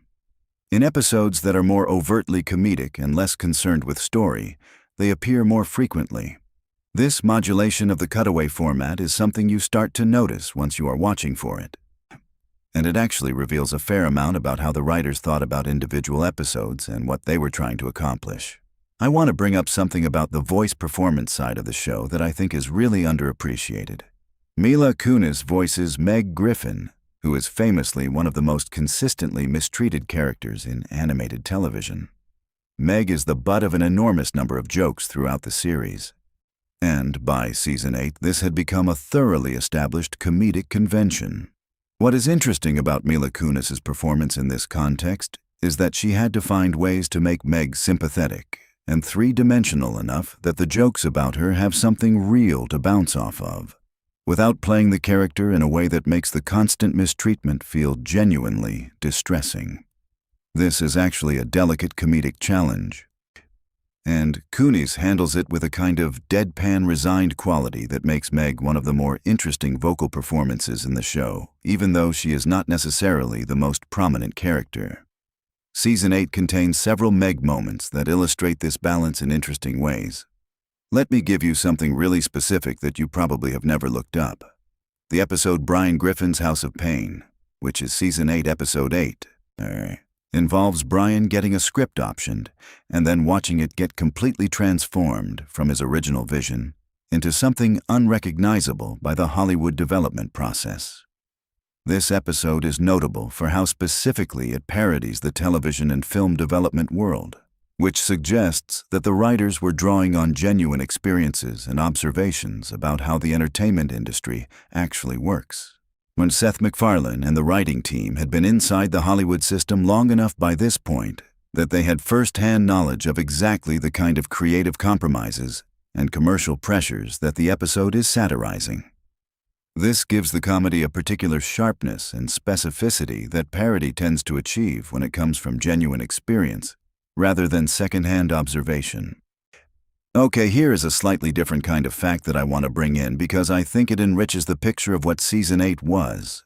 The show's writer's room during this period was a deliberately diverse group in terms of comedic sensibilities, backgrounds, and approaches. Seth MacFarlane has talked about how the Family Guy writer's room functioned as a kind of creative debate space where very different voices contributed to what the show became. This multiplicity of voices is part of why Family Guy can feel tonally varied in ways that some shows do not. You have material that is deeply absurdist sitting alongside material that is more grounded in character psychology, jokes that are purely shock-based sitting alongside jokes that require the audience to make intellectual connections. Season 8 reflects this tonal range perhaps more clearly than some other seasons because the individual episodes vary quite significantly in their approach and energy. Now let us talk about something that I think is fascinating from a pure storytelling craft perspective. Several Season 8 episodes deal with the theme of reputation versus reality, the gap between how characters are perceived and who they actually are. This shows up in the Quagmire Baby episode in terms of whether he is capable of genuine care. It shows up in Brian's House of Pain in terms of the gap between artistic intention and commercial product. It even shows up in various Peter episodes, where his behavior is so disconnected from social norms that other characters are constantly having to reconcile who Peter is with what they expected him to be. 2. Whether this is a deliberate thematic thread the writers were pursuing or simply a pattern that emerges from how the characters are constructed, it gives Season 8 a kind of coherence beneath its surface variety. Here is something about the production of animated comedies that relates directly to Season 8 and that most viewers have no reason to think about. The editing of an animated episode is fundamentally different from the editing of a live-action show because you are not working with footage that was captured on a set. Every scene, every cut, every transition is a deliberate construction that was planned and built from scratch. This means that the editors on Family Guy have an unusual degree of creative participation in the final shape of each episode. Timing decisions that in a live-action show might be settled in the editing room are in animation often built into the animation itself. But there is still significant editorial work that happens at the end of the pipeline where pacing, rhythm, and comedic timing can be adjusted. The editors working on Season 8 were part of a production team that had developed very specific instincts about where jokes needed to breathe and where the show needed to move quickly. And those instincts are part of what gives the season its particular rhythm. Let me take a moment to appreciate something about how Season 8 fits into the larger story of Family Guy as a cultural phenomenon. By this point in the show's history, Family Guy had become the kind of show that other shows made jokes about and referenced. It had achieved a level of cultural saturation where its characters, its jokes, and its comedic style had become part of the shared vocabulary of popular culture. This is a strange position for a show to be in because it means that the show is simultaneously creating culture and responding to how that culture has been absorbed and transformed by others. Season 8 is being made by a team that knows their work will be immediately subjected to enormous scrutiny and comparison, not just by casual viewers but by a genuinely passionate fan base that has very specific ideas about what the show is and what it should be. All right. Let me give you one more really interesting thing before we start wrapping this up. The episode Something Something Something Dark Side, which is a Star Wars parody and the second installment of the show's Star Wars trilogy, aired in Season 8. This is another one of those landmark episodes that came to define the season in many people's memories, and for good reason. The production of this episode involved a level of cinematic ambition that is genuinely impressive for television animation. The team was essentially recreating entire sequences from The Empire Strikes Back, one of the most beloved films ever made, with the Family Guy characters substituted in. This required not just careful visual recreation, but a deep understanding of the original film's pacing, cinematography, and emotional logic, because the parody only works if you can feel the original underneath it. The writing needed to find the comedic pressure points where the insertion of Family Guy's characters and sensibility would create the maximum possible comic dissonance, and then trust that the audience's love of both the original film and these characters would make those moments land. The thing about both the Star Wars episodes and Road to the Multiverse is that they represent a particular philosophy of ambition that ran through Season 8 in a really defining way.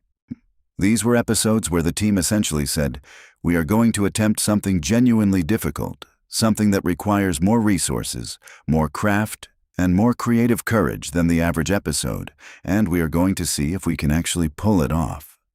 The fact that both of these major episodes landed so well is part of why Season 8 has the reputation it does among fans who have followed the show closely.